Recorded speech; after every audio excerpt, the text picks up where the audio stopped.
Hi മക്കളെ. അപ്പോൾ എന്താണ് എല്ലാവരുടെയും വിശേഷം?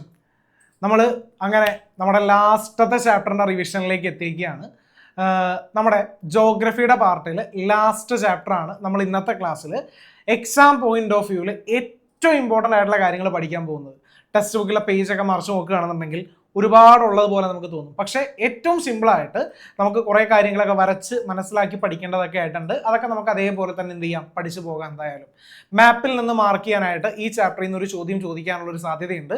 അപ്പോൾ എല്ലാവരും ക്ലാസ് കണ്ടുകൊണ്ടിരിക്കുന്ന സമയത്ത് തന്നെ നിർബന്ധമായിട്ടും എന്ത് ചെയ്യണം, ഈ പോർഷൻസ് ഒക്കെ ജസ്റ്റ് ഒന്ന് വരച്ചൊന്ന് നോക്കിയേക്കണം. ഓക്കെ, അപ്പോൾ ഈ ചാപ്റ്ററിൻ്റെ ഏറ്റവും ആദ്യം നമ്മൾ തൊട്ട് മുമ്പത്തെ ക്ലാസ്സുകളിൽ ചെയ്തിരുന്നത് പോലെ എക്സാം പോയിന്റ് ഓഫ് വ്യൂവിൽ ഈ ചാപ്റ്ററിൽ നിന്ന് എന്തൊക്കെ പഠിക്കണം.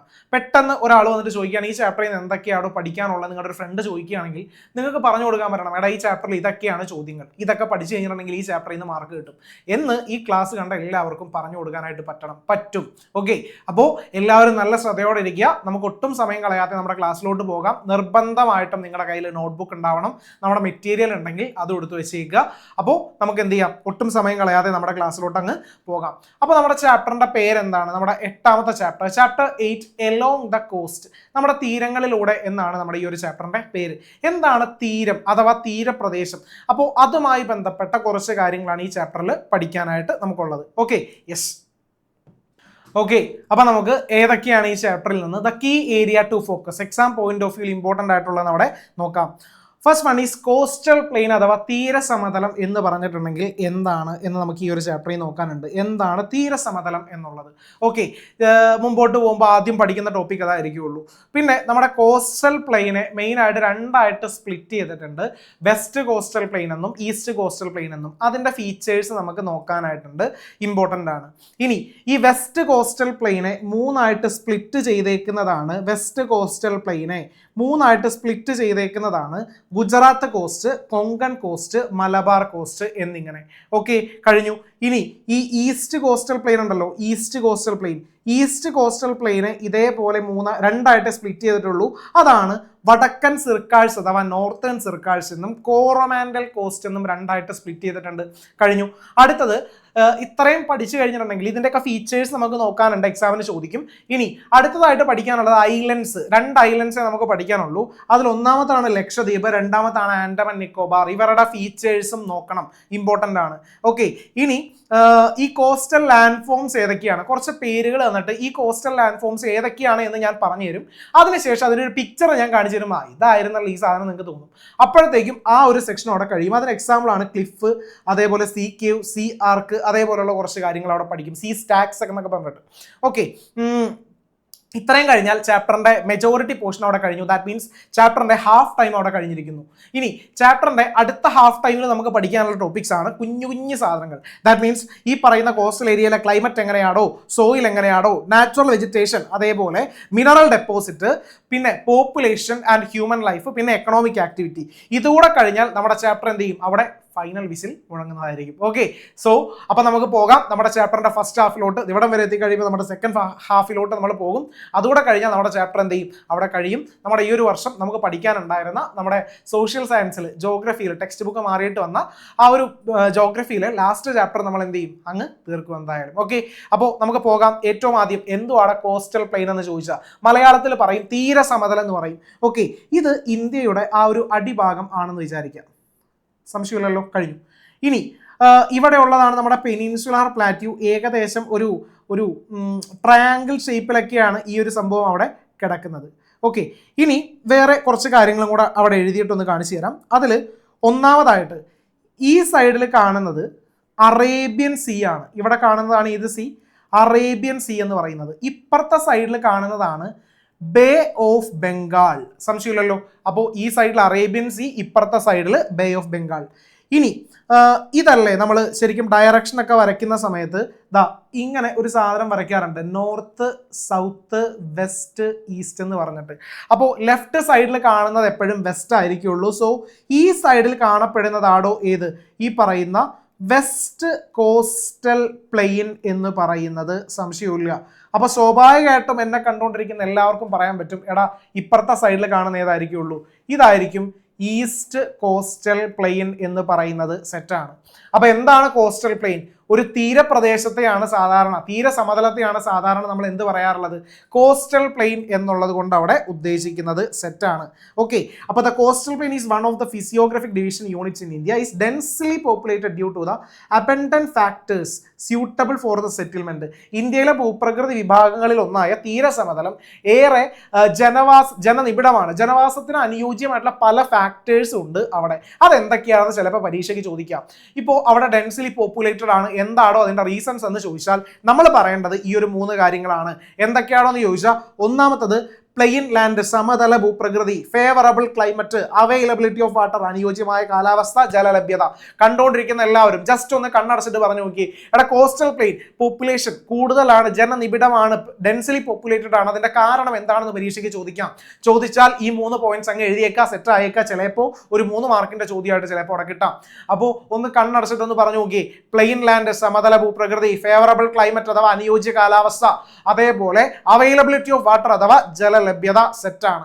ഓക്കെ, അപ്പോൾ പഠിച്ചു കഴിഞ്ഞിട്ടുണ്ട് എന്താണെന്നുള്ളത്. അപ്പോൾ കോസ്റ്റൽ പ്ലെയിൻ എന്താണെന്ന് മനസ്സിലായേ, അതേപോലെ കോസ്റ്റൽ പ്ലെയിൻ ഡെൻസിലി പോപ്പുലേറ്റഡ് ആണ്, അതിന്റെ റീസൺസ് എന്താണെന്ന് മനസ്സിലായിട്ടുണ്ട്.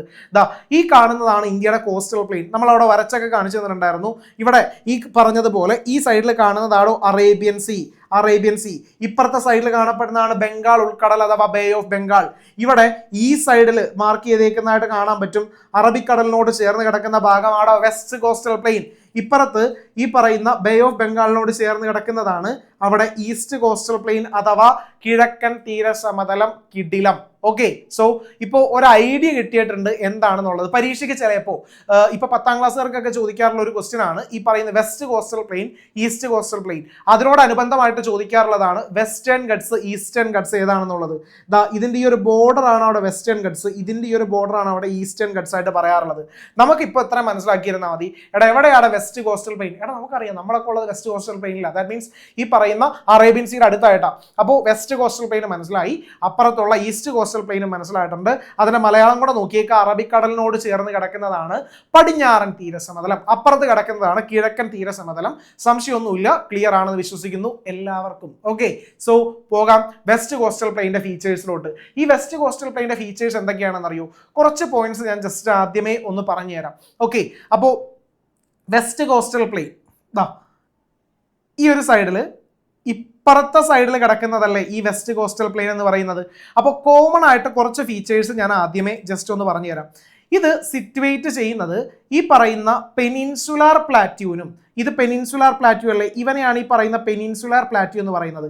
ഈ പെനിൻസുലാർ പ്ലാറ്റ്യൂവിനും അതേപോലെ അറേബ്യൻ സീക്കും ഇടയിലായിട്ടാണ് ഈ പറയുന്ന വെസ്റ്റ് കോസ്റ്റൽ പ്ലെയിൻ അവിടെ കിടക്കുന്നത്. സംശയമൊന്നുമില്ല. അപ്പോൾ എവിടെയാണ് വെസ്റ്റ് കോസ്റ്റൽ പ്ലെയിൻ എന്ന് ചോദിച്ചു കഴിഞ്ഞിട്ടുണ്ടെങ്കിൽ പെനിൻസുലാർ പ്ലാറ്റ്യൂവിനും അറേബ്യൻ സീക്കും ഇടയിലായിട്ടാണ് അവൻ കിടക്കുന്നത്. ഇനി രണ്ടാമതായിട്ട് ഇപ്പുറത്തവനെ അപേക്ഷിച്ച് നോക്കുമ്പോൾ ഇപ്പുറത്തവൻ കുറച്ച് വലുതാ, ദാറ്റ് മീൻസ് കമ്പാരിറ്റീവ്ലി കുറച്ച് വൈഡ് ആണ്. ഇവനാണെങ്കിൽ വീതി കുറവാണ്, കമ്പാരിറ്റീവ്ലി നാരോ. ദാറ്റ് മീൻസ് വീതി എന്താ ഇവിടെ കുറവാണ് എന്നറിഞ്ഞിരിക്കുക. ഓക്കെ, ഇനി ഇത് എവിടം മുതൽ എവിടം വരെ ആണ് എന്ന് നോക്കി കഴിഞ്ഞിട്ടുണ്ടെങ്കിൽ ഇവിടെ മുതൽ ഇവിടം വരെയാണെന്ന് പറയാൻ പറ്റൂലേ. ഇവിടെ ഉള്ളതാണ് ഗുജറാത്തിലെ റാൻ ഓഫ് കച്ച് എന്ന് പറയുന്നത്. റാൻ ഓഫ് കച്ച്. ഓക്കെ, ഗുജറാത്തിലെ റാൻ ഓഫ് കച്ച് മുതൽ ഇങ്ങേ അറ്റത്തുള്ള സ്ഥലം ഏതാ? ഇന്ത്യയുടെ ഈ ഒരു അറ്റം ഏത് പേരിൽ അറിയപ്പെടാറില്ല? നിങ്ങൾക്ക് അറിയാൻ പറ്റും, കേട്ടിട്ടുള്ള പേരായിരിക്കുള്ളൂ. ഈ ഒരു പേരാണ് Kanyakumari. Okay, Kanyakumari. Okay, so Kanyakumari വരെയാണ് അവൻ കിടക്കുന്നത്. പിന്നെ ഈ ഒരു സ്ഥലത്താണ് കൂടുതലായിട്ടും backwaters, estuaries, that means അഴിമുഖങ്ങൾ, കായലുകൾ, ഇതൊക്കെ കാണാറുള്ളത് ഈ ഒരു സൈഡിലാണ് എന്നുകൂടെ ജസ്റ്റ് അവിടെ അറിഞ്ഞിരിക്കുക. ഇനി ഈ ഒരു കോസ്റ്റൽ പ്ലെയിൻ ഉണ്ടല്ലോ 3ആയിട്ട് സ്പ്ലിറ്റ് ചെയ്തിട്ടുണ്ട്. ഞാനിപ്പോൾ റഫായിട്ടാണ് കാണിക്കുന്നത്, മുമ്പോട്ട് പോകുമ്പോൾ ഡീറ്റെയിൽഡ് ആയിട്ട് പറഞ്ഞുതരാം കേട്ടോ. ഇവിടെ 3ആയിട്ട് സ്പ്ലിറ്റ് ചെയ്തിട്ടുണ്ട്. അതാണ് ഒന്നാമത്തത് ഗുജറാത്ത് കോസ്റ്റ്, രണ്ടാമത്തത് കൊങ്കൺ കോസ്റ്റ്, ലാസ്റ്റത്തത് മലബാർ കോസ്റ്റ് എന്നിങ്ങനെ 3ആയിട്ട് തിരിച്ചിട്ടുണ്ട്. ഗുജറാത്ത് തീരം, കൊങ്കൺ തീരം, മലബാർ തീരം. ഏകദേശം ഇത്രയും കേട്ട കഥകളൊക്കെ ആണെങ്കിൽ മുമ്പോട്ട് പോകുമ്പോൾ കുറെ കൂടെ സ്മൂത്ത് ആയിരിക്കും. പോകാം. The West Coastal Plain is a narrow strip of land lying between Peninsular Plateau and Arabian Sea. ഇതല്ല ഇപ്പോൾ തന്നെ പറഞ്ഞ പെനിൻസുലാർ പ്ലാറ്റ്യൂനും അറേബ്യൻ സീക്കും ഇടയിലായിട്ട് കിടക്കുന്ന ആ ഒരു സ്ഥലം. This coastal plain stretching from Kutch in Gujarat, that means Ran of Kutch എന്നാണ് അതിനെ പറയുന്നത്. Kutch in Gujarat to Kanyakumari, about 1840 kilometer having a width of 10 to 15 kilometer. That means ഇവിടെ മുതൽ ഇവിടം വരെ 1840 കിലോമീറ്റർ ഉണ്ട് എന്നാണ് പറയുന്നത്. അതേപോലെ ഇവന്റെ വിഡ്ത്ത് എന്ന് പറയുന്നത് എത്രയാണ്? അവിടെ 10 to 15 കിലോമീറ്റർ ആണ് എന്നും പറയുന്നുണ്ട്. It is a submerged coast. ഇതൊരു താഴ്ത്തപ്പെട്ട ഒരു ഭൂരൂപമാണ് അല്ലെങ്കിൽ തീരമാണെന്ന് പറയാൻ പറ്റും. അതായത് ഇപ്പോൾ നമ്മുടെ ആ ഒരു കോസ്റ്റൽ റീജിയൻ എടുക്കുകയാണെന്നുണ്ടെങ്കിൽ ഉണ്ടല്ലോ ഇങ്ങനെ ആയിരിക്കും ഉള്ളത് കുറച്ചൊന്നും നിൽക്കുന്നത്. ദാറ്റ് മീൻസ് ഇത് വെസ്റ്റ് കോസ്റ്റൽ പ്ലെയിൻ, ഇത് ഈസ്റ്റ് കോസ്റ്റൽ പ്ലെയിൻ. ഇത് കുറച്ച് ഉയർത്തപ്പെട്ടതായിരിക്കുള്ളൂ, ഇവരാണെങ്കിലോ കുറച്ച് താഴ്ത്തപ്പെട്ടതായിരിക്കുള്ളൂ. അങ്ങനെ ചിന്തിച്ചാൽ മതി. It is A submerged cost. ഇതൊരു താഴ്ത്തപ്പെട്ട തീരമാണ്. അപ്പോൾ പരീക്ഷയ്ക്ക് ചോദിക്കുകയാണെങ്കിൽ ഈ ഫീച്ചേഴ്സ് ഒക്കെ അങ്ങ് എഴുതി വെച്ചാൽ മതി. അപ്പോൾ എന്താണ് ഫീച്ചേഴ്സ് പറഞ്ഞത്? What are the features of west coastal plain എന്നായിരിക്കും പരീക്ഷയ്ക്ക് ചോദിക്കുന്നത്. ഇപ്പോൾ എവിടം മുതൽ എവിടം വരെ എന്ന് മനസ്സിലായിട്ടുണ്ട്. ഗുജറാത്തിലെ Rann of Kutch to Kanyakumari 1840 kilometre ആണ് അതിന്റെ ലെങ്ത് എന്ന് പറയുന്നത്. പിന്നെ 10 to 15 കിലോമീറ്റർ ആണ് അതിന്റെ വിഡ്ത്ത് എന്ന് പറയുന്നത്. സബ്മർജ്ഡ് കോസ്റ്റ് ആണ്. പിന്നെ പെനിൻസുലാർ പ്ലാറ്റു, അറേബ്യൻ സീ, ഇതിന്റെ ഇടയിലായിട്ടാണ് അവൻ കിടക്കുന്നത്. സംശയമൊന്നുമില്ല. ഗുജറാത്തിലെ കച്ച് മുതൽ കന്യാകുമാരി വരെ 1840 കിലോമീറ്റർ നീളം എന്നൊക്കെ പറഞ്ഞിട്ടുണ്ട്. താഴ്ത്തപ്പെട്ടതാണ്. ഇനി നേരത്തെ പറഞ്ഞതുപോലെ അതായത് ഈ വെസ്റ്റ് കോസ്റ്റൽ പ്ലെയിനെ മൂന്നായിട്ട് നമ്മൾ സ്പ്ലിറ്റ് ചെയ്തിട്ടുണ്ടോ? ഏതൊക്കെയാണ് മൂന്നായിട്ട് സ്പ്ലിറ്റ് ചെയ്തത്? ഒന്ന് ഉറക്കെ പറഞ്ഞ്. Gujarat coast, Konkan coast, Malabar cost. ഒന്ന് കണ്ണടച്ച എല്ലാവരും എന്നിട്ട് കിട്ടുന്നുണ്ടോ നോക്കി. ഈ വെസ്റ്റ് കോസ്റ്റൽ പ്ലെയിനെ നമ്മൾ മൂന്നായിട്ട് സ്പ്ലിറ്റ് ചെയ്തിട്ടുണ്ട്. ഗുജറാത്ത് തീരം, കൊങ്കൺ തീരം, മലബാർ തീരം. ഒന്നുകൂടെ ഗുജറാത്ത് തീരം, കൊങ്കൺ തീരം, മലബാർ തീരം എന്നിങ്ങനെ മൂന്നായിട്ട് സ്പ്ലിറ്റ് ചെയ്തിട്ടുണ്ട്. പഠിച്ചു കഴിഞ്ഞു. ഓക്കെ, സോ പടിഞ്ഞാറൻ തീരസമതലത്തെ മൂന്നായിട്ട് തിരിച്ചിട്ടുണ്ട്. അത് ഏതൊക്കെയാണെന്ന് കിട്ടണം. ഇനി അത് പരീക്ഷയ്ക്ക് ചിലപ്പോൾ മാപ്പിൽ മാർക്ക് ചെയ്യാൻ പറഞ്ഞിട്ട് ചോദിക്കാം. അപ്പൊ ചോദിക്കുമ്പോൾ ഇതേപോലെ മാർക്ക് ചെയ്താൽ മതി. ഗുജറാത്ത് തീരം, ഗുജറാത്ത് മാത്രമേ വരുള്ളൂ. എവിടെയാണ് ഗുജറാത്ത് എന്ന് ചോദിച്ചു കഴിഞ്ഞിട്ടുണ്ടെങ്കിൽ ഈ ഒരു വി ഷേപ്പ് പോയിട്ട് ഏറ്റവും കുറച്ചും കൂടെ അങ്ങ് മുകളിലെത്തി കഴിയുമ്പോൾ ഗുജറാത്ത് മുതലാണ് ആക്ച്വലി കടൽ ഇങ്ങ് തുടങ്ങുന്നത്. ഈ ഒരു ഭാഗത്താണ്, ആ ഒരു W പോലെ കിടക്കുന്ന ആ ഒരു ഭാഗത്താണ് ഗുജറാത്ത് എന്ത് ചെയ്യുന്നത്, അവിടെ കിടക്കുന്നത്. ഗുജറാത്ത് തീരം, അവന്റെ തൊട്ട് താഴെയായിട്ട് കിടക്കുന്നതാണ് കൊങ്കൺ തീരം, അതിന്റെ താഴത്താണ് മലബാർ തീരം എന്ന് പറഞ്ഞിട്ട് സംഗതി കിടക്കുന്നത്. സോ സംശയമില്ല, മാപ്പ് മാർക്കിങ്ങിൽ ചോദിച്ചാൽ അങ്ങ് തകർത്തോളണം. ഗുജറാത്ത്, കൊങ്കൺ, മലബാർ, ഈ ഒരു ഓർഡർ ഓർത്താൽ മതി. ഗുജറാത്തിന്റെ ഭാഗത്താണ് ഗുജറാത്ത് തീരം അഥവാ ഗുജറാത്ത് കോസ്റ്റ്, അതിന്റെ തൊട്ട് താഴെയായിട്ടാണ് ഈ സൈഡിലാണ് കൊങ്കൺ കോസ്റ്റ്, അവന്റെ താഴത്ത് നമ്മുടെ കേരളം ഉൾപ്പെടുന്ന ഭാഗമാണോ മലബാർ കോസ്റ്റ്. സെറ്റാണ്. ഇനി അപ്പുറത്ത് രണ്ടായിട്ടാണ് തിരിച്ചേക്കുന്നത്. ജസ്റ്റ് ഒന്ന് നോക്കിയേക്കുക. കോറോമാൻഡൽ കോസ്റ്റും നോർത്തേൺ സർക്കാഴ്സും അത് മുമ്പോട്ട് പോകുന്ന സമയത്ത് നമുക്ക് നോക്കാം. അപ്പോൾ മാപ്പ് മാർക്കിങ്ങിൽ ചോദിച്ചാൽ ഇത്രയും സെക്ഷൻസ് എന്ത് ചെയ്തോളണം, അവിടെ തകർത്ത് എഴുതിക്കൊള്ളണം. ഓക്കെ, ഗുജറാത്ത്, കൊങ്കൺ, മലബാർ. ഇപ്പുറത്തെ സൈഡിലാണെങ്കിലോ കോറോമാൻഡൽ തീരം, വടക്കൻ സർക്കാഴ്സ്. കഴിഞ്ഞു. ഇനി അതിന്റെ മലയാളമാണ് ഇവിടെ തന്നേക്കുന്നത്. ജസ്റ്റ് നോക്കിയേക്കുക. ഗുജറാത്ത് തീരം, അതിന്റെ താഴത്തെ കൊങ്കൺ തീരം, ഇവിടെ മലബാർ തീരം, ഇവിടെ വടക്കൻ സർക്കാഴ്സും അതേപോലെ കോറോമാൻഡൽ തീരവും ഇവിടെ കാണാനായിട്ട് പറ്റും. അപ്പോൾ ജസ്റ്റ് ഈ ക്ലാസ് കണ്ടുകൊണ്ടിരിക്കുന്ന സമയത്ത് തന്നെ ഇതേപോലത്തെ ഷേപ്പ് വരച്ചിട്ട് ഗുജറാത്ത്, ഇവിടെ കൊങ്കൺ, ഇവിടെ മലബാർ, ഇനി ഇവിടെ രണ്ടായിട്ടേ ഉള്ളൂ, ഇവിടെ കോറോമാൻഡൽ, ഇവിടെ നോർത്തേൺ സർക്കാഴ്സ്, ഇതേപോലെയൊക്കെ ഒന്ന് വരച്ച് വെച്ച് കഴിഞ്ഞിട്ടുണ്ടെന്നുണ്ടെങ്കിൽ പെട്ടെന്ന് ആ ഒരു സംഗതി അവിടെ പഠിച്ചു പോകാനായിട്ട് പറ്റും. ഓക്കെ, നോക്കിയേക്കുക. അടുത്തത് the Gujarat coastal plain. Gujarat coastal പ്ലെയിനിൽ ആക്ച്വലി ഏത് മാത്രമേ ഉള്ളൂ, നമ്മുടെ ഗുജറാത്ത് മാത്രമേ ഉള്ളൂ എന്നറിഞ്ഞിരിക്കുക. അപ്പോൾ ഗുജറാത്ത് പ്ലെയിൻ്റെ ഫീച്ചേഴ്സ് എന്താണെന്ന് പരീക്ഷയ്ക്ക് ചോദിക്കാം. ഓക്കെ, അപ്പോൾ ഈ വെസ്റ്റ് കോസ്റ്റൽ പ്ലെയിനിൽ 3 കോസ്റ്റുകളുണ്ട്. Gujarat coast, Konkan coast, Malabar coast. അപ്പോൾ അതിൽ വരുന്നതാണ് ഗുജറാത്ത് കോസ്റ്റ്. അതിൽ ഒന്നാമത്തത് the Gujarat coastal plain includes the marsh land, Rann of Kutch, the coastal areas of Kutch and Saurashtra region, union territories of Daman Diu and Dadra Nagar Haveli. Rann of Kutch ചതുപ്പ് പ്രദേശവും കച്ച് സൗരാഷ്ട്ര മേഖലകളുടെ തീരപ്രദേശവും ദാമൻ ദിയു, ദാദ്ര നഗർ ഹവേലി കേന്ദ്രഭരണ പ്രദേശവും ഉൾപ്പെടുന്നതാണ് ഗുജറാത്തിന്റെ തീര സമതലം എന്ന് പറയുന്നത്. സെറ്റാണ്. ഓക്കെ, അപ്പോൾ എവിടെയാണ് ഗുജറാത്തിന്റെ തീരസമതലം എന്ന് ചോദിച്ചാൽ നമുക്കറിയാം ഗുജറാത്തിന്റെ ആ ഒരു ഭാഗത്താണ്. അവിടെ എന്തൊക്കെ ഉൾപ്പെടുന്നു എന്നുള്ളത് നമ്മൾ പറഞ്ഞു. The coastal plain is formed as a result of alluvial deposition by the river like Mahi and Sabarmati. Sabarmati, Mahe തുടങ്ങിയ നദികളുടെ എക്കൽ അഥവാ അലുവിയം നിക്ഷേപണം കൊണ്ട് രൂപം കൊണ്ടതാണ് ഇതെന്ന് പറയുന്നത് ഈ ഒരു തീരസമതലം. Small and large islands, peninsulas, straits, marshes, tidal creeks and hills are the main features of this region. അതായത് ചെറുതും വലുതുമായ ദ്വീപുകൾ, ഉപദ്വീപുകൾ, കടലിടുക്കുകൾ, ചതുപ്പ നിലങ്ങൾ, വേലിയേറ്റ ശാലകൾ, അതേപോലെ കുന്നുകൾ തുടങ്ങിയവ ഈ ഒരു മേഖലയുടെ പ്രധാന സവിശേഷതകളാണ് എന്നും അവിടെ അറിഞ്ഞിരിക്കുക. ഓക്കെ, കഴിഞ്ഞു. അപ്പോൾ എന്തൊക്കെയാണ് ഈ ഒരു സെക്ഷനിൽ പറഞ്ഞത്? 2 നദികളുടെ അലുവിയം അഥവാ എക്കൽ ഡെപ്പോസിഷൻ കൊണ്ടാണ് ഈ ഒരു പ്ലെയിൻ അവിടെ വന്നേക്കുന്നത്. സബർമതി, മാഹി. ഈ ഒരു സ്ഥലത്ത് small and large islands, peninsula, strait, marsh, tidal creeks, hills, ഇതൊക്കെ ആ ഒരു സ്ഥലത്തെ മെയിൻ ഫീച്ചേഴ്സ് ആണെന്ന് അറിഞ്ഞിരിക്കുക. രണ്ടാമത്തതിലോട്ട് പോകുന്നു, കൊങ്കൺ തീരം. എന്തൊക്കെയാണ് കൊങ്കൺ തീരത്തിൽ പഠിക്കാനുള്ള? സിമ്പിൾ ആണ്, നോക്കാം. Coastal plain that stretch from Daman to Goa located at the south Gujarat coastal plain is the Konkan coast. ഗുജറാത്തിലെ തീരസമതലത്തിന് തെക്ക് ദാമൻ മുതൽ ഗോവ വരെ വ്യാപിച്ചു കിടക്കുന്ന തീരസമതലമാണ് കൊങ്കൺ തീരം എന്ന് പറയുന്നത്. നോക്കി, ഇവിടം മുതൽ ഇവിടം വരെ, ഇവിടെയാണ് ഗോവ. അപ്പോൾ ഈ ഒരു പ്രദേശം വരെ ഏകദേശം കിടക്കുന്ന ആ ഒരു ഗോവ വരെ ഏകദേശം കിടക്കുന്ന ആ ഒരു പ്രദേശമാണ് ഇതെന്ന് പറയുന്നത് കൊങ്കൺ തീരം എന്ന് പറയുന്നത്. ഓക്കെ, അപ്പോൾ its length is about 500 kilometer. The coastal plain here is narrower comparatively, that means വീതി കുറവാണ് ഈ ഒരു പ്രദേശത്ത്.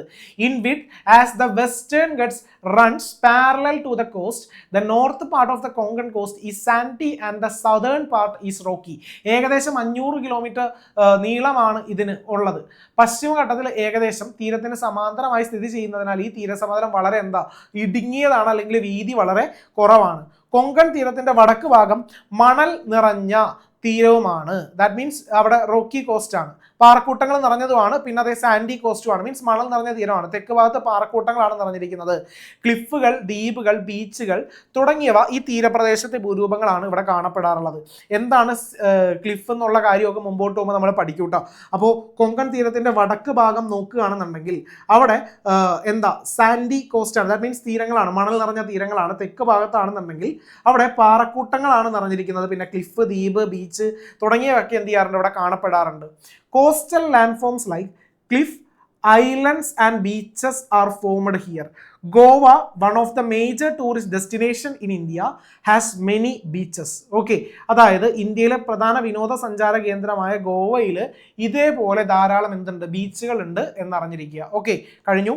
അടുത്താണ് മലബാർ കോസ്റ്റ്. നമ്മുടെ കേരളം ഒക്കെ ഉൾപ്പെടുന്ന ആ ഒരു കോസ്റ്റ് ആണ് ഏതെന്ന് പറയുന്നത് മലബാർ കോസ്റ്റ് എന്ന് പറയുന്നത്. അപ്പോൾ എന്തൊക്കെയാണോ മലബാർ കോസ്റ്റിൽ പഠിക്കാനുള്ളത് നമുക്ക് നോക്കാം. The Malabar coast stretching from Mangalore to Kanyakumari, Mangalapuram മുതൽ കന്യാകുമാരി വരെയാണ് അവൻ കിടക്കുന്നത്. ഓക്കെ, അപ്പോൾ എബൌട്ട് 580 കിലോമീറ്റർ ലോങ്, മംഗലാപുരം മുതൽ കന്യാകുമാരി വരെ വ്യാപിച്ച് കിടക്കുന്ന മലബാർ തീരം ഏകദേശം 580 കിലോമീറ്റർ ദൈർഘ്യമാണ് അവിടെ ഉള്ളത്. The coast is wider than the Konkan coast. Konkan കോസ്റ്റിനേക്കാൾ വീതി കൂടുതലാണ് ഈ ഒരു തീരത്തിന്. കഴിഞ്ഞു.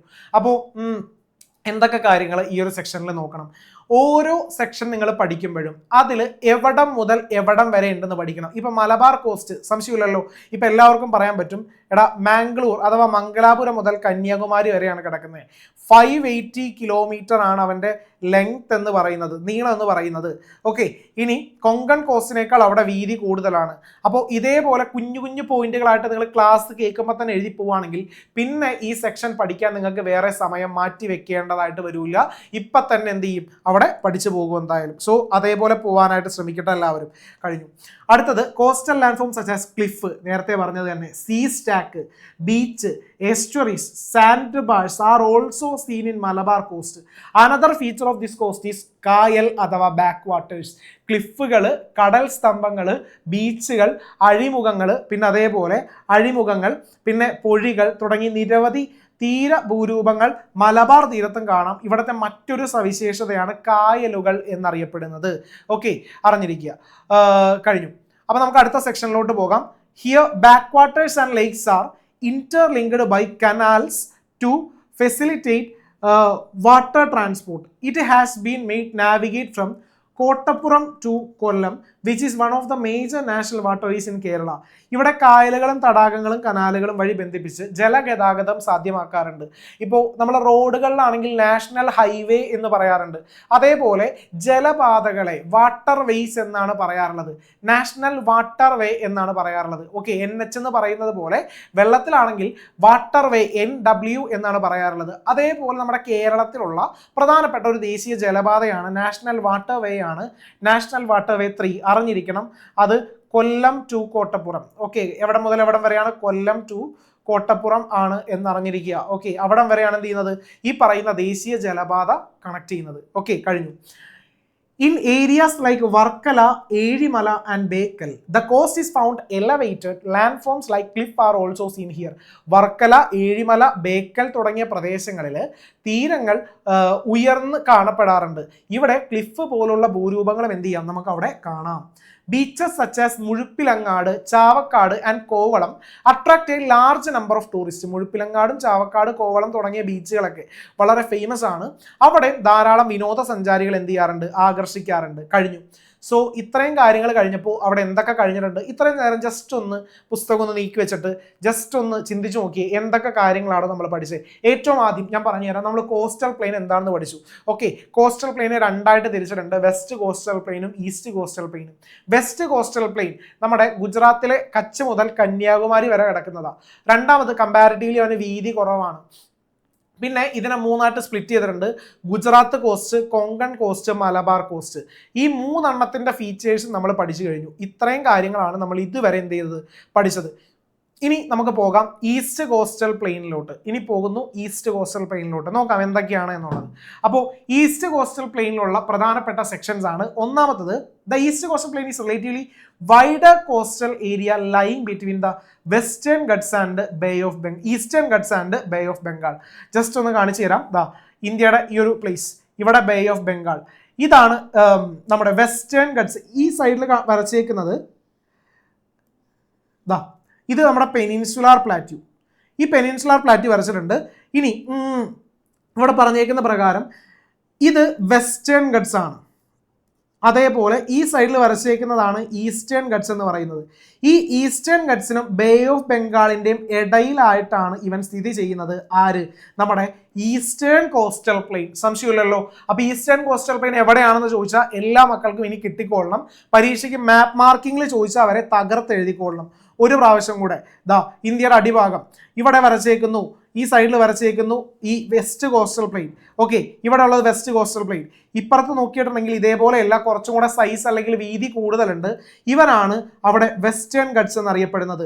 ഈ സൈഡിലുള്ളതാണ് bay of Bengal. So situate ചെയ്യുന്നത് ഈ ബേ ഓഫ് ബംഗാളിൻ്റെയും അതേപോലെ ഈസ്റ്റേൺ ഗട്ട്സിൻ്റെ ഈസ്റ്റേൺ ഗട്ട്സ്. ഈ സൈഡിൽ ഈസ്റ്റേൺ ഗട്ട്സ്, ഈ സൈഡിലാണ് വെസ്റ്റേൺ ഗട്ട്സ്. അപ്പോൾ ഈസ്റ്റേൺ ഗട്ട്സിനും ബേ ഓഫ് ബംഗാളിൻ്റെയും ഇടയിലായിട്ടാണ് സ്ഥിതി ചെയ്യുന്നത്. പൂർവ്വഘട്ടത്തിനും ബംഗാൾ ഉൾക്കടലിനും മധ്യേ സ്ഥിതി ചെയ്യുന്നവനാണ് ഇവൻ. ആര്, ഈ പറയുന്ന ഈസ്റ്റ് കോസ്റ്റൽ പ്ലെയിൻ. ഒന്ന് നോട്ട് ചെയ്ത് വെച്ചേക്കുക. കഴിഞ്ഞു. ഇനി the east coastal plain from എവിടെ മുതൽ എവിടം വരെയാണ് എന്ന് നോക്കണം. എവിടെ മുതൽ എവിടം വരെയാണെന്ന് ചോദിച്ചു കഴിഞ്ഞിട്ടുണ്ടെങ്കിൽ ഞാൻ നേരത്തെ പറഞ്ഞ പോലെ കോമൺ ആയിട്ടുള്ള കുറച്ച് ഫീച്ചേഴ്സ് ആദ്യമേ അങ്ങ് പറഞ്ഞുതരാം. അപ്പോൾ നമുക്ക് മുമ്പോട്ട് പോകുമ്പോൾ കുറച്ചും കൂടി എളുപ്പമായിരിക്കുള്ളൂ. ഇവൻ കിടക്കുന്നത് ഇവിടെ ഉണ്ടല്ലോ, നമ്മുടെ സുന്ദർബൻ ഡെൽറ്റ എന്ന് പറയുന്ന ഒരു സംഭവം ഉണ്ട്. സുന്ദർബൻ ഡെൽറ്റ. ഈ സുന്ദർബൻ ഡെൽറ്റ മുതൽ ഇവിടെയുള്ള സ്ഥലം അവിടെ നിന്നായാലും ഇവിടെ നിന്നായാലും സെയിമാ. ഈ അറ്റത്തുള്ള സ്ഥലം എന്ന് പറയുന്നത് കന്യാകുമാരിയാണ്. സോ സുന്ദർബൻ ഡെൽറ്റ ടു കന്യാകുമാരിയാണ് ഇവിടം വരെ കിടക്കുന്നത്. ഏത്, ഈസ്റ്റ് കോസ്റ്റൽ പ്ലെയിൻ. ഇനി രണ്ടാമതായിട്ട് ഇവൻ എവിടെ സിറ്റുവേറ്റ് ചെയ്യുന്നു എന്ന് പറഞ്ഞു, ഈസ്റ്റേൺ ഗട്ട്സിനും ബേ ഓഫ് ബംഗാളിനും. കമ്പാരിറ്റീവ്ലി ഇവിടെ നാരോ എന്നാണ് നമ്മൾ പഠിച്ചത്, നാരോ. എന്നാൽ ഇപ്പുറത്താകുന്ന സമയത്ത് ഇവൻ കമ്പാരിറ്റീവ്ലി എന്താകും, ഇവൻ വൈഡ് ആകും. ദാറ്റ് മീൻസ് വീതി കൂടുതലാണ്. ഇനി ഈ സ്ഥലത്ത് രണ്ടായിട്ട് സ്പ്ലിറ്റ് ചെയ്തിട്ടുള്ളൂ. ഒന്നാമത്തത് കോറമാൻഡൽ കോസ്റ്റ്, രണ്ടാമത്തത് നോർത്ത് സിർക്കാഴ്സ് എന്നിങ്ങനെ രണ്ടായിട്ട് സ്പ്ലിറ്റ് ചെയ്തിട്ടുണ്ട്. ഇനി ഇവിടെ മെയിനായിട്ട് ബാക്ക് വാട്ടേഴ്സ്, എസ്റ്ററീസ്, അഴിമുഖങ്ങൾ, കായലുകളൊന്നും കാണാറില്ല. ഇവിടെ സാധാരണ കാണാറുള്ളത് ഡെൽറ്റ ഫോർമേഷൻ ആണ്. Delta formation. ഓക്കെ, ഡെൽറ്റ രൂപീകരണമാണ് ഇവിടെ നടക്കാറുള്ളത്. ഇത്രയും ഒരു ബേസിക് ഐഡിയ വെച്ചിട്ട് മുമ്പോട്ട് പഠിക്കുകയാണെങ്കിൽ ഈ സാധനം അങ്ങ് സെറ്റ് ആവും. നോക്കാം നമുക്ക്. അപ്പോൾ the east coastal plain is relatively wider coastal area lying between the eastern ghats and bay of Bengal. പൂർവ്വഘട്ടത്തിനും ബംഗാൾ ഉൾക്കടലിനും മധ്യ സ്ഥിതി ചെയ്യുന്ന താരതമ്യേന വീതി കൂടിയ തീരസമതലമാണ് കിഴക്കൻ തീരസമതലം എന്ന് പറയുന്നത്. The east coastal plain from Mahanadi delta, that means Sundarban delta, ആ ഒരു ഏരിയ ആണ് ഉദ്ദേശിക്കുന്നത്, ടു കന്യാകുമാരി വരെയാണ് എന്ത് ചെയ്യുന്നത്, അവിടെ കിടക്കുന്നത് എന്നറിഞ്ഞിരിക്കുക. അടുത്തത് ഹാവിംഗ് ലെങ്ത് അബൌട്ട് 1800 കിലോമീറ്റർ. അപ്പോൾ ഇവിടെ നിന്ന് ഇവിടം വരെയുള്ള ലെങ്ത് എത്രയാണ്, 1800 kilometre. Okay, was formed as a result of deposition process by peninsular rivers like Mahanadi, Godavari, Krishna, Kaveri. അപ്പോൾ ഈ 4 റിവേഴ്സിന്റെ ഡെപ്പോസിഷൻ കൊണ്ടാണ് ഈ ഒരു കോസ്റ്റൽ പ്ലെയിൻ അവിടെ ഫോം ചെയ്തേക്കുന്നത്. ഏതൊക്കെയാണ്, മഹാനദി, ഗോദാവരി, കൃഷ്ണ, കാവേരി. അപ്പോൾ ഞാനൊരു സിമ്പിൾ കാര്യം കൂടെ പറഞ്ഞു തരട്ടെ. ദാ ഈ 4 എണ്ണമാണ് അവിടെ പെനിൻസുലർ റിവേഴ്സ് ബേ ഓഫ് ബംഗാളിലോട്ട് പോകുന്നത്.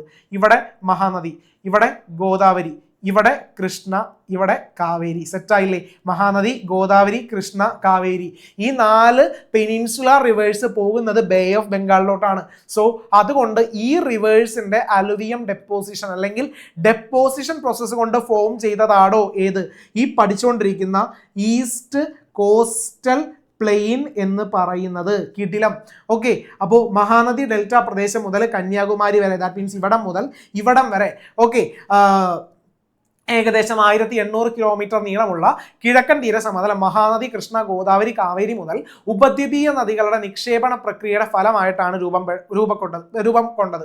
അടുത്തത്, നേരത്തെ ഞാൻ പറഞ്ഞു ഇവന്മാർ ഇങ്ങനെയാണ് നിൽക്കുന്നത്. ഈ വെസ്റ്റ് കോസ്റ്റൽ പ്ലെയിൻ താഴ്ത്തപ്പെട്ട ഭൂരൂപമാണെങ്കിൽ അപ്പുറത്തുള്ളവനാണെങ്കിലോ ഇതൊരു ഉയർത്തപ്പെട്ട തീരമാണ്. It is an emerged coast. ഇതൊരു ഉയർത്തപ്പെട്ട തീരമാണെന്ന് അറിഞ്ഞിരിക്കുക. Okay, this coastal consist of the delta of Mahanadi, Godavari, Krishna and Kaveri. Mahanadi, Godavari, Krishna, Kaveri എന്നീ നദികളുടെ ഡെൽറ്റകൾ ഉൾപ്പെട്ടതാണ് ഈ ഒരു തീരസമതലം എന്നവിടെ പറയുന്നത്. കഴിഞ്ഞു. ഇനി ഇതിൻ്റെ ഉള്ളിൽ ഞാൻ പറഞ്ഞു, എടാ ഇതിനെ രണ്ടായിട്ട് സ്പ്ലിറ്റ് ചെയ്തിട്ടുണ്ട്. നോർത്തേൺ സിർക്കാഴ്സ് എന്നും കോറോമാൻഡൽ കോസ്റ്റ് എന്നും. ഓക്കെ, എന്താ പറഞ്ഞത്? നോർത്തേൺ സിർക്കാഴ്സ് എന്നും അതേപോലെ കോറോമാൻഡൽ കോസ്റ്റ് എന്നും ഇവനെ രണ്ടായിട്ട് എന്ത് ചെയ്തിട്ടുണ്ട്? അവിടെ സ്പ്ലിറ്റ് ചെയ്തിട്ടുണ്ട്. ജസ്റ്റ് ഒന്ന് നോക്കിയേക്കുക. ദാ ഇവിടെയാണ് കോറോമാൻഡൽ തീരം വരുന്നത്, ഇവിടെയാണ് വടക്കൻ സിർക്കാഴ്സ് അവിടെ വരുന്നത്. കഴിഞ്ഞല്ലോ. അപ്പോൾ ഇവിടെയാണ് കോറോമാൻഡൽ തീരം, ഇവിടെയാണ് വടക്കൻ സിർക്കാഴ്സ്. പഠിച്ചു വെച്ചേക്കണം, ചിലപ്പോൾ പരീക്ഷയ്ക്ക് മാപ്പ് മാർക്കിങ്ങിൽ ചോദിക്കാം. നമ്മൾ ആദ്യം കോറോമാൻഡൽ തീരത്തിന്റെ വടക്കൻ സിർക്കാഴ്സിന്റെ ഒക്കെ ഫീച്ചേഴ്സ് നമ്മൾ അവിടെ നോക്കും, പിന്നെ ബാക്കിയുള്ള കാര്യങ്ങളോട്ട് പോകും. അപ്പോൾ മാപ്പ് മാർക്കിങ്ങിൽ ഇപ്പോൾ ഒരു 6 കാര്യങ്ങൾ ചിലപ്പോൾ നിങ്ങൾക്ക് കിട്ടിയിട്ടുണ്ടാവും, ചിലപ്പോഴല്ല എന്തായാലും കിട്ടിയിട്ടുണ്ടാവും. ഗുജറാത്ത് തീരം, കൊങ്കൺ തീരം, മലബാർ തീരം, ഇപ്പുറത്തെ കോറോമാൻഡൽ തീരം, വടക്കൻ സിർക്കാഴ്സ്. ഒരു 5ഓ 6ഓ പ്രാവശ്യമെങ്കിലും ഞാനിപ്പോൾ ക്ലാസ്സിൽ ഈ ഒരു സാധനം പറഞ്ഞിട്ടുണ്ട്. ഇനി ഈ സാധനം മാപ്പ് മാർക്കിങ്ങിലൊക്കെ ചോദിക്കുകയാണെങ്കിൽ തെറ്റിച്ചേക്കരുത് കേട്ടോ. Okay, yes. അപ്പോൾ നോക്കാം എന്തൊക്കെയാണ് ദ ഫീച്ചേഴ്സ് ഓഫ് നോർത്ത് സിർക്കാഴ്സ് എന്നുള്ളത്. The coastal plain extends from Mahanadi Delta to Krishna Delta. Okay, അപ്പോൾ Mahanadi delta to Krishna delta. അപ്പോൾ നോക്കി, ഞാൻ പറഞ്ഞു തന്നിരുന്നൊരു ഓർഡർ: മഹാനദി, ഗോദാവരി, കൃഷ്ണ, കാവേരി. അപ്പോൾ ഈ 3 പേര്, ദാറ്റ് മീൻസ് ഇത്രയും ഉൾക്കൊള്ളുന്ന ഒരു പ്രദേശമാണ് ഏതെന്ന് പറയുന്നത്? നോർത്തേൺ സിർക്കാഴ്സ് എന്ന് പറയുന്നത്. മഹാനദി ഡെൽറ്റ മുതൽ കൃഷ്ണ ഡെൽറ്റ വരെ വ്യാപിച്ചിരിക്കുന്ന തീരസമതല ഭാഗമാണ് വടക്കൻ സിർക്കാഴ്സ് തീരം. സംശയമൊന്നുമില്ല. ഓക്കെ, എവിടം മുതൽ എവിടം വരെ? ഒഡീഷ ടു ആന്ധ്രാപ്രദേശ്, അവിടം വരെയാണ് കിടക്കുന്നത്. ഒഡീഷ മുതൽ ആന്ധ്രാപ്രദേശ് എന്നീ സംസ്ഥാനങ്ങളിലെ തീരമാണ് ഇതിൽ മെയിൻ ആയിട്ട് ഉൾപ്പെടുന്നത്. It is known as Utkal plain. Okay, Utkal plain in Odisha and Andhra plain in Andhra Pradesh. Okay, ഇപ്പോൾ ഒഡീഷയിലെ ഇത് ഉൽക്കൽ സമതലം അല്ലെങ്കിൽ ഉത്കൽ സമതലം എന്നും ആന്ധ്രാപ്രദേശിൽ ഇത് ആന്ധ്ര സമതലം എന്നുമാണ് അറിയപ്പെടുന്നത്. ഓക്കെ, ഇപ്പോൾ ജനഗണമന ആ ഒരു സോങ്ങിൽ നമ്മൾ പറയാറുണ്ട് ഈ ഒരു ടേം. ഓക്കെ, അപ്പോൾ ഇത് വെച്ചിട്ട് അതൊന്ന് കണക്ട് ചെയ്ത് നോക്കുക. ഇതുകൊണ്ടൊക്കെയാണ് ആ ഒരു ജനഗണമനയിൽ എന്ത് ചെയ്തേക്കുന്നത്, ഈ ഒരു ടേംസ് ഒക്കെ അവിടെ വന്നേക്കുന്നത്. ഓക്കെ, അപ്പോൾ ഉത്കൽ സമതലം എന്ന് പറയുന്നത്. ഓക്കെ, അപ്പോൾ this plain mainly consists of deltaic deposits by rivers such as Mahanadi, Godavari and Krishna. മുഖ്യമായിട്ടും Mahanadi, Godavari, Krishna എന്നീ നദികളുടെ ഡെൽറ്റ നിക്ഷേപങ്ങൾ കൊണ്ടാണ് എന്ത് ചെയ്തേക്കുന്നത്, ഈ ഒരു സമതലം അവിടെ രൂപപ്പെട്ടേക്കുന്നത്. സംശയമൊന്നുമില്ല. ഇവിടെ പ്രധാനമായിട്ടും ചിൽക്ക ലേക്ക്, ഒഡീഷയിലെ ചിൽക്ക ലേക്ക് എന്ന് പറയുന്നത് ഇവിടെയാണ് സിറ്റുവേറ്റ് ചെയ്യുന്നത്. One of the largest lake in India. Mahanadi ഡെൽറ്റയ്ക്ക് തെക്കായിട്ട് സ്ഥിതി ചെയ്യുന്ന ചിൽക്ക തടാകം ഇന്ത്യയിലെ ഏറ്റവും വലിയ തടാകങ്ങളിൽ ഒന്നാണ്. Kolleru lake in Andhra Pradesh is the another important lake on the Circars coast. ആന്ധ്രയിലെ കൊല്ലേരു തടാകമാണ് കൃഷ്ണ തീരത്തെ അല്ലെങ്കിൽ കിഴക്കൻ തീരത്തെ മറ്റൊരു പ്രധാന തടാകം എന്നറിയപ്പെടുന്നത്. Compared to the west coastal plain, ports are less in the east coastal plain. അതായത് പശ്ചിമ തീരത്തെ അപേക്ഷിച്ച് കിഴക്കൻ തീരത്ത് തുറമുഖങ്ങൾ വളരെ കുറവാണ്. Okay, Visakhapatnam and Masulipatnam are the major ports. Okay, വിശാഖപട്ടണവും മസൂലിപട്ടണവും ഈ ഒരു സ്ഥലത്തെ മേജർ പോർട്ടുകളാണെന്ന് അറിഞ്ഞിരിക്കുക. മാപ്പ് മാർക്കിങ്ങിൽ ചിലപ്പോൾ പോർട്ട് പരീക്ഷയ്ക്ക് ചോദിക്കാം. ഓക്കെ, ഡീറ്റെയിൽഡ് ആയിട്ട് പറഞ്ഞിട്ടില്ലാത്തത് കാരണം അധികം അങ്ങോട്ട് സാധ്യതയില്ല. എന്നാലും ഈ വിശാഖപട്ടണവും മസൂലിപട്ടണവും ഒന്ന് നോക്കിയിരിക്കുക. മസൂലിപട്ടണമാണ് ഇവിടുത്തെ പ്രധാന തുറമുഖങ്ങൾ എന്ന് പറയുന്നത്. കഴിഞ്ഞു. കോറോമാൻഡൽ കോസ്റ്റ് മെയിൻ ആയിട്ട് ഓർത്തിരുന്നു, നമ്മുടെ തമിഴ്നാടിൻ്റെ ഭാഗമാണ് മെയിൻ ആയിട്ട് ഇവിടെ വരുന്നത്. എന്താ പറഞ്ഞത്? നമ്മുടെ തമിഴ്നാടിൻ്റെ ഭാഗമാണ് കോറോമാൻഡൽ കോസ്റ്റിൽ മെയിൻ ആയിട്ട് വരുന്നത്. ഓക്കെ, നോക്കാം. ദാ ഇവിടെ കാണുന്നതാണ് ഈ പറയുന്ന കോറോമാൻഡൽ കോസ്റ്റ് എന്ന് പറയുന്നത്. ഇവിടെ കാണുന്ന ഈ ഒരു പ്രദേശമാണ് കോറോമാൻഡൽ കോസ്റ്റ് എന്ന് പറയുന്നത്. It is the plain extends from Krishna delta to Kanyakumari. നോക്കി, മഹാനദി, ഗോദാവരി, കൃഷ്ണ, ഏറ്റവും ലാസ്റ്റ് കാവേരി. അപ്പോൾ ഈ പറയുന്ന extending from Krishna river delta to Kanyakumari, ഈ കൃഷ്ണ മുതൽ ഇങ്ങേയറ്റത്തെ കന്യാകുമാരി വരെ കിടക്കുന്ന ഈ ഒരു പ്രദേശമാണ് ഈ പറയുന്ന കോറോമാൻഡൽ കോസ്റ്റ് എന്നവിടെ പറയുന്നത്. River Kaveri delta is also the part of this plain. The fertile deltaic alluvium makes this region suitable for rice cultivation. അതായത് കാവേരി നദി ഡെൽറ്റയും ഈ തീരസമതലത്തിന്റെ ഭാഗമാണെന്ന കാര്യം അറിഞ്ഞിരിക്കുക. Pulicat lake is one of the important lakes of the Coromandel coast. ഈ പ്രദേശത്ത് കാണപ്പെടുന്ന ഫലഭൂയിഷ്ടമായ ഡെൽറ്റ എക്കൽ മണ്ണ് കോറമാൻഡൽ തീരസമതലത്തെ നെൽകൃഷിക്ക് അവിടെ അനുയോജ്യമാക്കുന്നു. India's rocket launching station Sriharikota is located at the seashore of the Pulicat lake. Coromandel തീരത്തെ പ്രധാന തടാകമാണ് പുലിക്കാട്ട് തടാകം. പുലിക്കാട്ട് തടാകത്തിന്റെ തീരത്താണ് ഇന്ത്യയുടെ റോക്കറ്റ് വിക്ഷേപണ കേന്ദ്രമായ ശ്രീഹരിക്കോട്ട സ്ഥിതി ചെയ്യുന്നത് എന്ന് പറഞ്ഞിരിക്കുക. കഴിഞ്ഞു. അപ്പോൾ ഇത്രയും ഭാഗം കഴിഞ്ഞപ്പോൾ നമ്മുടെ കോസ്റ്റൽ പ്ലെയിൻസിന്റെ ആ ഒരു സെക്ഷൻ അവിടെ കഴിഞ്ഞു. ഇനി കുറച്ച് ബാക്കി സെക്ഷൻസ്, ഐലൻഡ്സ്, അതേപോലുള്ള കുറച്ച് കാര്യങ്ങൾ പഠിക്കും. അതിനുശേഷം ഈ കോസ്റ്റൽ പ്ലെയിൻസിലോട്ട് നമ്മൾ തിരിച്ചു വരും. അതായത് ഈ പ്രദേശത്തെ ക്ലൈമറ്റ്, നാച്ചുറൽ വെജിറ്റേഷൻ, ആളുകളുടെ വരുമാന മാർഗം, മറ്റ് എക്കണോമിക് ആക്ടിവിറ്റി, സോയിൽ ടൈപ്പ്, ഇതിലോട്ടൊക്കെ നമ്മൾ തിരിച്ചു വരും ഈ പറയുന്ന ദ്വീപുകൾ അഥവാ ഐലൻഡ്സ് എന്നുള്ളൊരു സെക്ഷൻ കഴിഞ്ഞിട്ട്. ഓക്കെ, അപ്പോൾ ഇത്രയും നേരം നമ്മൾ പഠിച്ച കാര്യങ്ങൾ ഏറ്റവും ആദ്യം എന്താണ് കോസ്റ്റൽ പ്ലെയിൻ എന്ന് പഠിച്ചു. കോസ്റ്റൽ പ്ലെയിനെ രണ്ടായിട്ട് സ്പ്ലിറ്റ് ചെയ്തിട്ടുണ്ട്, ഒന്ന് നോട്ട് ചെയ്ത് വെച്ചോളുക. ഒന്നാമത്തത് വെസ്റ്റ് കോസ്റ്റൽ പ്ലെയിൻ, രണ്ടാമത്തത് ഈസ്റ്റ് കോസ്റ്റൽ പ്ലെയിൻ. ഈ വെസ്റ്റ് കോസ്റ്റൽ പ്ലെയിനിൽ വരുന്നതാണോ Gujarat coast, Konkan coast, Malabar coast. East coastal പ്ലെയിനിൽ വരുന്നതാണ് രണ്ടെണ്ണം. ഒന്നാമത്തത് നോർത്തേൺ സിർക്കാഴ്സും അതേപോലെ കോറമാൻഡൽ കോസ്റ്റും. ഇത്രയുമേ നമ്മൾ ഈ ഒരു ചാപ്റ്ററിൽ ഇതുവരെ പഠിച്ചിട്ടുള്ളൂ. ഇതിൻ്റെ ഫീച്ചേഴ്സ് അടക്കം ഡീറ്റെയിൽഡ് ആയിട്ട് നമ്മൾ നോക്കിയിട്ടുണ്ട്. ഇനി നമുക്ക് നോക്കാം ഐലൻഡ്സ്. മെയിൻ ആയിട്ട് രണ്ട് ഐലൻഡ്സിനെ പറ്റിയിട്ടേ നമുക്ക് ഇവിടെ പഠിക്കാനായിട്ടുള്ളൂ. അതിലൊന്നാണ് ലക്ഷദ്വീപ്, രണ്ടാമത്തതാണ് ആൻഡമാൻ നിക്കോബാർ. അപ്പോൾ എന്തൊക്കെയാണ് ലക്ഷദ്വീപ് എന്നുള്ളൊരു കാര്യം നമുക്ക് നോക്കാം. ലക്ഷദ്വീപ് നിങ്ങൾ പല സിനിമകളിലും കണ്ടിട്ടുണ്ടാവും. അനാർക്കലി എന്ന് പറയുന്നൊരു സിനിമയിൽ പൃഥ്വിരാജിൻ്റെ ഒരു സിനിമയുണ്ട് അനാർക്കലി. അപ്പോൾ ആ ഒരു സിനിമയിൽ ലക്ഷദ്വീപ് കണ്ടിട്ടുണ്ട്. ഓക്കെ, അപ്പോൾ ആ ഒരു സിനിമയിൽ കണ്ടേക്കുന്ന കുറച്ച് കാര്യങ്ങളൊക്കെ നമുക്ക് ഇങ്ങോട്ട് എടുക്കാം. ഓക്കെ, അപ്പോൾ ഒന്നാമതായിട്ട് അവിടെ പഠിക്കാനുള്ളതാണ് Lakshadweep islands formed by the coral reef, പവിഴപ്പുറ്റുകളാൽ രൂപം കൊണ്ട 280 to 480 kilometre away from the Kerala coast Arabian Sea. അറബിക്കടലിൽ നിന്നും ഏകദേശം 280 to 480 കിലോമീറ്റർ വരെ മാറി അറബിക്കടലിൽ സ്ഥിതി ചെയ്യുന്ന ദ്വീപസമൂഹം ലക്ഷദ്വീപ് പവിഴപ്പുറ്റുകളാൽ രൂപപ്പെട്ടവയാണ്. പവിഴദ്വീപുകൾ അഥവാ കോറൽ റീഫ് എന്നൊക്കെ നമ്മൾ അതിനെ പറയാറുണ്ട്. അതൊക്കെ ആ ഒരു ബീച്ചിന്റെ മീൻസ് ആ ഒരു ദ്വീപുകളുടെ പ്രത്യേകതയാണ് കേട്ടോ. ഇനി these islands are generally a few metre high above the sea level.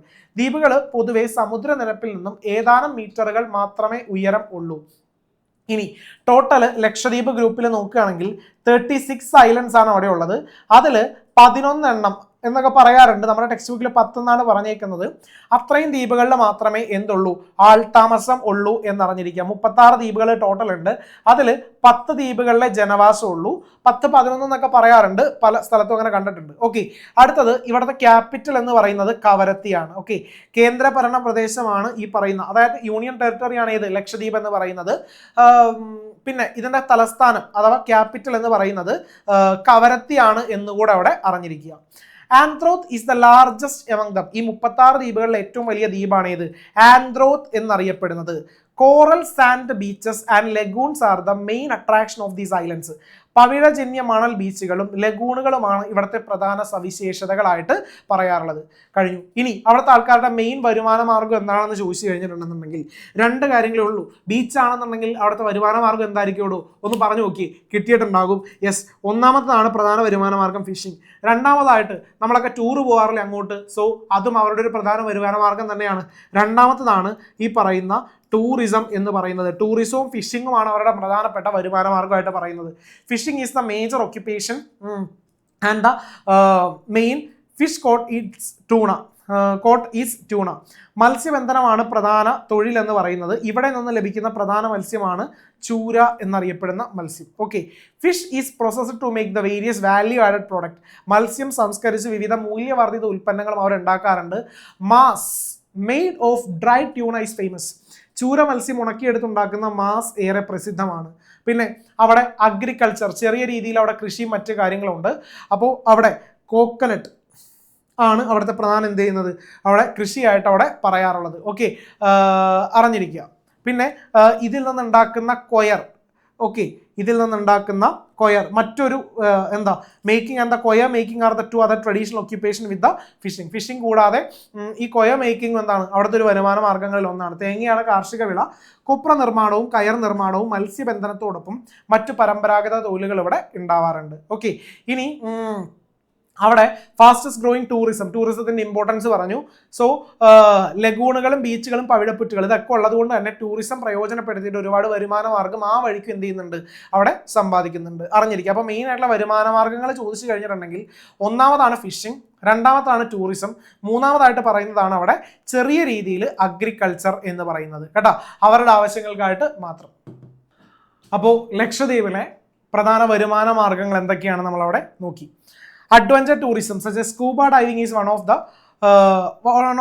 also upcoming job sectors. Scuba diving പോലുള്ള സാഹസിക വിനോദസഞ്ചാരവും വളർന്നു വരുന്ന ഒരു തൊഴിൽ സാധ്യതയാണ് എന്നുകൂടെ അവിടെ അറിഞ്ഞിരിക്കുക. കഴിഞ്ഞു.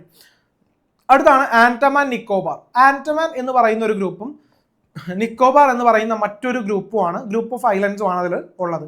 ഓക്കെ, അത് സിറ്റുവേറ്റ് ചെയ്യുന്നത് ബേ ഓഫ് ബംഗാളിലാണെന്ന് അറിഞ്ഞിരിക്കുക. ബേ ഓഫ് ബംഗാൾ അറിഞ്ഞിരിക്കണം കേട്ടോ. ഇനി these are the volcanic islands. The sea portion separating the Andaman Islands from the Nicobar Islands is called 10-degree channel. 10 degree ചാനലാണ് ആൻഡമാൻ ദ്വീപുകളെയും നിക്കോബാർ ദ്വീപുകളെയും വേർതിരിക്കുന്നത് എന്നറിഞ്ഞിരിക്കുക. ഇതൊരു അഗ്നിപർവ്വതജന്യ ദ്വീപുകളാണ്. Barren island is the only active volcano in India, is a part of the Nicobar islands. Nicobar ഐലൻഡിന്റെ ഭാഗമായിട്ടുള്ള ബാരൻ ദ്വീപാണ് എന്നറിയപ്പെടുന്നത് ഈ പറയുന്ന അഗ്നിപർവ്വത മീൻസ് ഏക സജീവ അഗ്നിപർവ്വതമായിട്ട് പറയാറുള്ളത് ബാരൻ ദ്വീപിൽ. ഇതിൽ out of about 572 small and large islands only 38 islands are ഇൻഹെബിറ്റഡ്.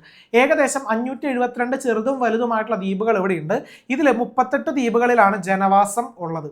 Most of the islands are inhabited by indigenous tribes. മിക്ക ദ്വീപുകളിലും അവിടെ താമസക്കാർ എന്ന് പറയുന്നത് തദ്ദേശീയരായിട്ടുള്ള ഗോത്രവർഗ്ഗങ്ങളാണ് അവിടെ മെയിനായിട്ടും താമസിക്കാറുള്ളത്. ഓക്കെ, പോർട്ട് ബ്ലെയർ ആണ് ആൻഡമാൻ നിക്കോബാറിന്റെ ക്യാപിറ്റൽ ആയിട്ട് നമ്മൾ പറയാറുള്ളത്. പിന്നെ അതേപോലെ നിക്കോബാർ ദ്വീപിൽ ആണ് ഇന്ത്യയുടെ ഏറ്റവും തെക്കേ അറ്റം സദേൺ മോസ്റ്റ് ടിപ്പായിട്ടുള്ള ഇന്ദിര പോയിന്റ് അവിടെ കാണപ്പെടുന്നത് ഈ നിക്കോബാർ ഐലൻഡിലാണ് എന്നും അറിഞ്ഞിരിക്കുക. ഓക്കെ, അപ്പോൾ ഇന്ത്യയുടെ സദേൺ മോസ്റ്റ് പോയിന്റ് അവിടെ ഞാൻ പറഞ്ഞു എന്താ ഇന്ദിര പോയിന്റ് ആണെന്നുള്ളത്. അപ്പോൾ ഒരു ജനറൽ ക്വസ്റ്റ്യൻ ചോദിക്കട്ടെ, നോർത്തേൺ മോസ്റ്റ് പോയിന്റ് ഏതാണ് എന്നറിയാവുന്നവർ നമ്മുടെ വീഡിയോയുടെ താഴെ എന്ത് ചെയ്യുക, ഒന്ന് കമന്റ് ചെയ്യുക. നോർത്തേൺ മോസ്റ്റ് ടിപ്പ് ഏതാണെന്ന് അറിയാവുന്നവർ നമ്മുടെ വീഡിയോയുടെ താഴെ ഒന്ന് കമന്റ് ചെയ്യുക. ഫസ്റ്റ് കമന്റ് ചെയ്യുന്നത് ആരാണെന്ന് നമുക്ക് നോക്കാം. ഓക്കെ, അപ്പോൾ സദേൺ മോസ്റ്റ് പോയിന്റ് അവിടെ കഴിഞ്ഞു. ഇനി യെസ്, കോസ്റ്റൽ ലാൻഡ് ഫോംസ്, തീര ഭൂരൂപങ്ങൾ എന്നുള്ളത്. അപ്പോൾ നമ്മുടെ ഇതിനു മുമ്പ് പഠിച്ച ആ ഒരു ആൻഡമാൻ നിക്കോബാറിൽ ഏത് ഐലൻഡിലാണ് മീൻസ് ഏത് സീലാണ്, ബേ ഓഫ് ബംഗാളിലാണ് അത് സ്ഥിതി ചെയ്യുന്നത്. പിന്നെ അതേപോലെ എത്ര ഐലൻഡ്സ് ആ ഒരു ഗ്രൂപ്പിലുണ്ട്, പിന്നെ അവിടുത്തെ ആളുകളുടെ പ്രധാന വരുമാന മാർഗ്ഗം എന്താണ്, അങ്ങനെ പ്രത്യേകിച്ച് എടുത്ത് പറയുന്നില്ല കാരണം കൂടുതലും ട്രൈബ്സ് ആണ്. ഭൂരിഭാഗം ഐലൻഡ്സും ഇൻഹെബിറ്റഡ് ആയിട്ടാണ് കിടക്കുന്നത് എന്നുള്ള കാര്യങ്ങളൊക്കെയാണ് അവിടെ നമ്മൾ മെയിൻ ആയിട്ട് പഠിച്ചത്. പിന്നെ അതേപോലെ ക്യാപിറ്റൽ പോർട്ട് ബ്ലെയർ ആണെന്ന് അറിഞ്ഞിരിക്കണം. Indira point southern most tip ആണെന്നുള്ള കാര്യം അറിഞ്ഞിരിക്കണം. പരീക്ഷയ്ക്ക് ചിലപ്പോൾ ചോദിക്കും. രണ്ടാമതായിട്ട് പഠിച്ച സെക്ഷനിൽ ഐലൻഡ്സ് എന്നുള്ളൊരു സെക്ഷനാണ് നമ്മളവിടെ പഠിച്ചത്. ഐലൻഡ്സിൽ നമ്മൾ പഠിച്ചു ലക്ഷദ്വീപും അതേപോലെ ആൻഡമാൻ നിക്കോബാറും പഠിച്ചു. അപ്പോൾ ഇതിന്റെ ഫീച്ചേഴ്സ് പരീക്ഷയ്ക്ക് ചോദിക്കും. What are the features of Lakshadweep, what are the features of Andaman Nicobar. അപ്പോൾ ക്ലാസ് കേൾക്കുമ്പോൾ തന്നെ കുഞ്ഞു കുഞ്ഞു പോയിന്റുകളായിട്ട് നോട്ട് ചെയ്ത് വെച്ചോളണം. കോസ്റ്റൽ ലാൻഡ് ഫോംസ്, ഈ കോസ്റ്റൽ ലാൻഡ് ഫോംസ് ഉണ്ടാവാനായിട്ടുള്ള കാരണം എന്ന് പറയുന്നത് സീ വേവ്സ് ആണ്. തിരമാലകളുടെ അപരതന നിക്ഷേപണ പ്രവർത്തനങ്ങൾ വഴിയായിട്ടാണ് ഈ ഭൂരൂപങ്ങൾ അവിടെ രൂപം കൊള്ളുന്നത്. The steep side land rising above the sea level, these are cliffs.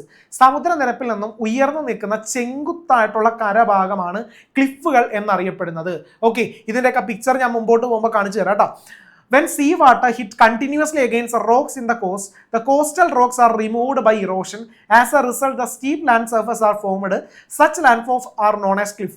അതായത് തിരമാല ഒരു ചെങ്കുത്തായിട്ടുള്ള ഒരു പാറയിൽ സ്ഥിരമായിട്ട് അടിച്ച് കഴിഞ്ഞ് കഴിയുമ്പോൾ അതിന്റെ ഫലമായിട്ട് അവിടെ എന്ത് ചെയ്യും, ചെങ്കുത്തായിട്ടുള്ള ഒരു കരഭാഗങ്ങൾ അവിടെ രൂപം കൊള്ളും. അതിനെയാണ് അവിടെ എന്ത് പറയാറുള്ളത്, ക്ലിഫ് എന്ന് പറയാറുള്ളത്. As a result of erosional process, by the waves small holes develop in the coastal plain. ചെറിയൊരു തുളകൾ പോലത്തെ ഒരു സംഭവം, ചെറിയ ദ്വാരങ്ങൾ എന്ത് ചെയ്യും അവിടെ രൂപം കൊള്ളും. ആ ഒരു സംഭവത്തെയാണ് നമ്മൾ സീ കേവ്സ് എന്ന് എന്ത് ചെയ്യാറുള്ളത്, പറയാറുള്ളത്. അതായത് തിരമാല അടിച്ചു കഴിയുമ്പോൾ ആ ഒരു നിൽക്കുന്ന ഒരു പാറയും മറ്റു കാര്യങ്ങളാണെന്നുണ്ടെങ്കിൽ ഒരു ചെറിയൊരു ഗ്യാപ്പ് എന്ത് ചെയ്യും അവിടെ ഫോം ചെയ്യും, ഒരു തുള പോലൊരു സംഭവം എന്ത് ചെയ്യും അവിടെ ഫോം ചെയ്യും. സോ അതിനെയാണ് എന്ത് പറയുന്നത് അവിടെ സീ കേവ്സ് എന്ന് അവിടെ പറയാറുള്ളത്. തിരമാലകളുടെ അപരദന പ്രക്രിയയുടെ ഫലമായിട്ട് തിരശീലകൾ ചെറിയ ദ്വാരങ്ങൾ രൂപപ്പെട്ട് കാലക്രമേണ വലുതായിട്ട് സമുദ്ര ഗുഹകൾ രൂപപ്പെടുന്നു. സോ അറിഞ്ഞിരിക്കണം സീ കേവ്സ് എന്നുള്ളത്. ഇതേപോലെ പഠിക്കാനുള്ള ഒരു മറ്റു സംഗതിയാണ് സീ ആർച്ച് എന്ന് പറയുന്നത്. നോക്കാം. Due to the wave erosion sea caves develop from both the sides of the coastal rock that protrudes in sea. As the erosion continues, both the caves subsequently merged from the arch-shaped landform. This is called sea arch. Arch shape എന്താണെന്നുള്ളത് എല്ലാവർക്കും അറിയാം. ഒരു കമാന ആകൃതി എന്നൊക്കെ മലയാളത്തിൽ പറയും. സമുദ്രത്തിലേക്ക് തള്ളി നിൽക്കുന്ന തിരാശിലകളുടെ ഭാഗത്ത് തിരമാലകളുടെ അപരദനം മൂലം ഇരുവശങ്ങളിൽ നിന്നും സമുദ്ര ഗുഹകൾ ഇരു ഗുഹകളും കൂടിച്ചേർന്ന് കമാന ആകൃതി കൈവരിക്കുന്നു. ഇതാണ് സമുദ്ര കമാനം എന്ന് പറയുന്നത്. കേൾക്കുമ്പോൾ എന്തോ വലിയ സാധനമാണെന്ന് തോന്നും, പക്ഷെ സിമ്പിളാണ് സാധനം. അതായത് ഒരു പിക്ചർ കണ്ടു കഴിയുമ്പോൾ നമുക്ക് പെട്ടെന്ന് മനസ്സിലായിക്കോളും. ഇനി the roof of the sea arch collapses through continued erosion, then the seaward part of the arch stand detached from the seashore and remains as a pillar. This is called a sea stack. അതായത് ഈ ഒരു കമാന ആകൃതിയിൽപ്പെട്ട ഒരു ഗുഹ അല്ലെങ്കിൽ ആ ഒരു cave ആയിട്ട് നിൽക്കുന്ന വിചാരിക്കുക.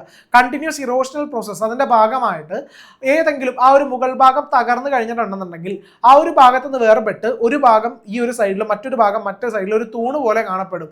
ഈ ഒരു ഭാഗത്തെ നമ്മൾ വിളിക്കുന്നതാണ് സമുദ്ര സ്തംഭങ്ങൾ അഥവാ സീ സ്റ്റാക്സ് എന്നവിടെ പറയുന്നത്. അപ്പോൾ ഇതിൽ എല്ലാവരും ഉണ്ട്. ഒന്ന് നോക്കി.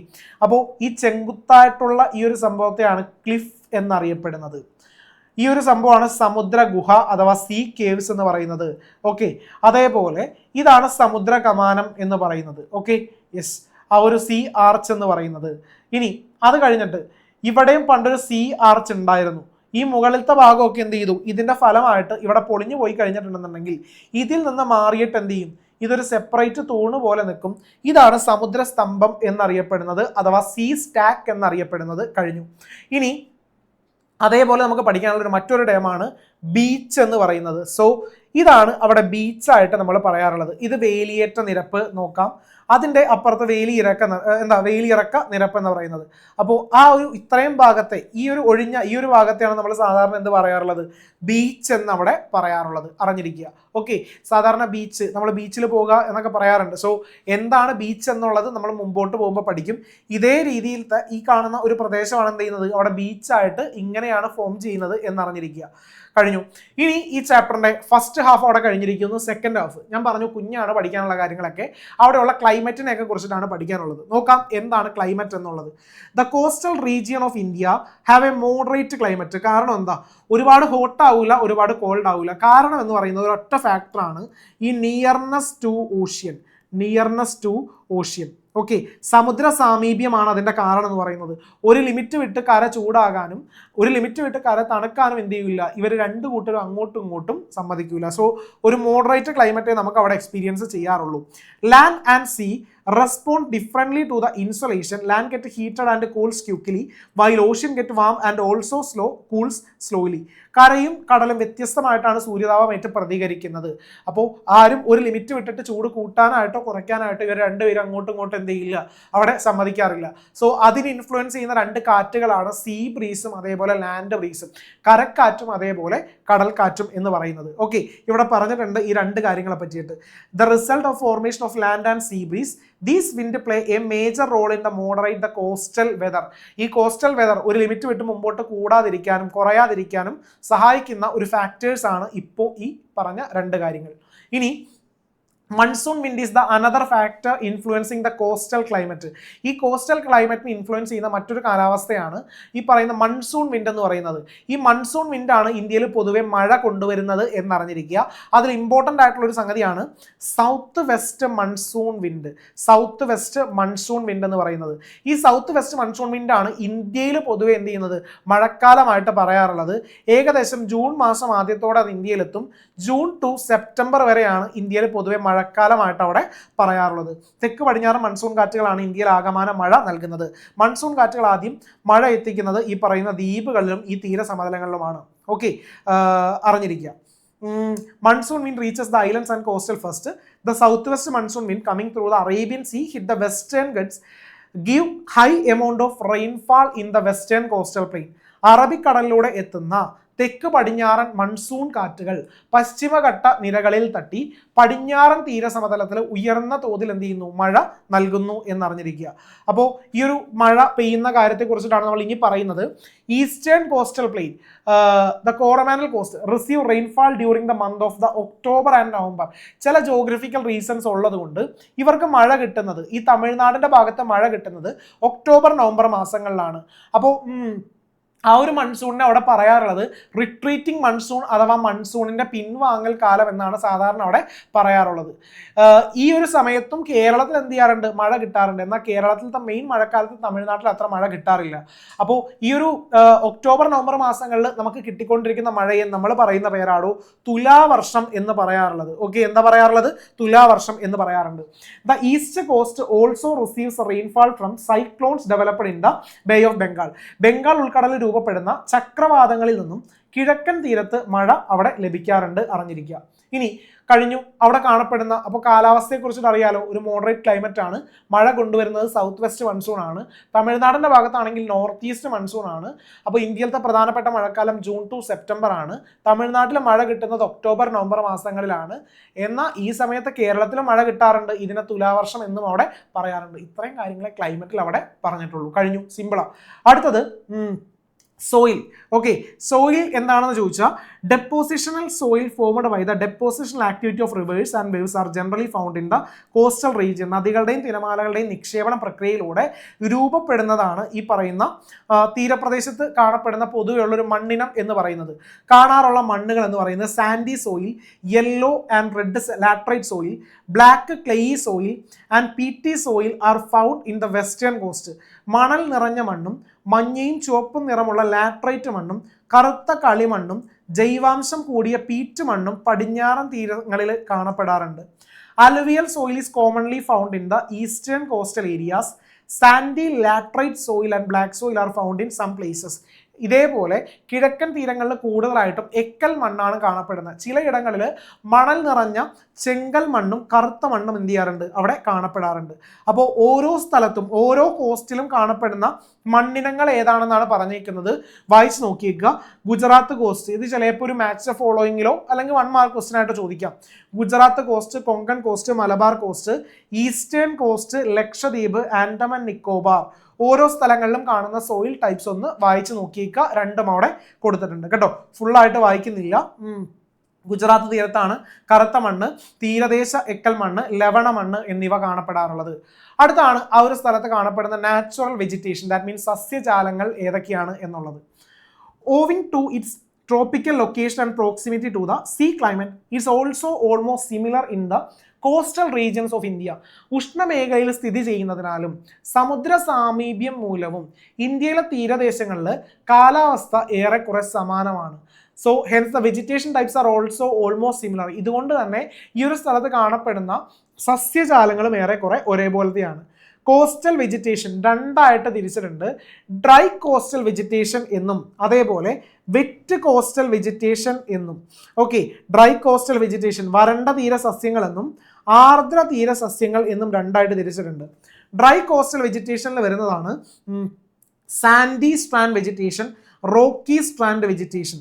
ഓക്കെ, മലയാളത്തിൽ തീരമണൽ പരപ്പുകളിലെ സസ്യങ്ങൾ എന്നും അതേപോലെ തീരദേശ പാറക്കെട്ടുകളിലെ സസ്യങ്ങൾ എന്നും.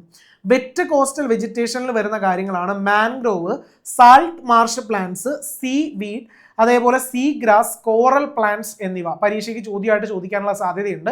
Classify the following into wet coastal vegetation and dry coastal vegetation എന്ന് പറഞ്ഞിട്ട്.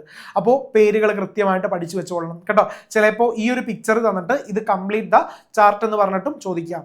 അപ്പോൾ ആർദ്ര തീരദേശ സസ്യങ്ങളിൽ വരുന്നതാണ് കണ്ടൽ കാടുകൾ, ലവണ ചതുപ്പ് നിലങ്ങളിലെ സസ്യങ്ങൾ, കണ്ടൽ പായലുകൾ, അതേപോലെ കടൽ സസ്യങ്ങൾ, കോറൽ സസ്യങ്ങൾ എന്നിവ അറിഞ്ഞിരിക്കുക. അടുത്താണ് മിനറൽ ഡെപ്പോസിറ്റ്. ഓക്കെ, ഈ ഒരു സ്ഥലത്ത് കാണപ്പെടുന്ന ഒരുപാട് മിനറൽസ് ഈ പറയുന്ന കോസ്റ്റൽ റീജിയൻസിൽ കാണാറുണ്ട്. ഏതൊക്കെയാണ് ആ സ്ഥലത്തെ മിനറൽസ് എന്ന് നമുക്ക് നോക്കാം.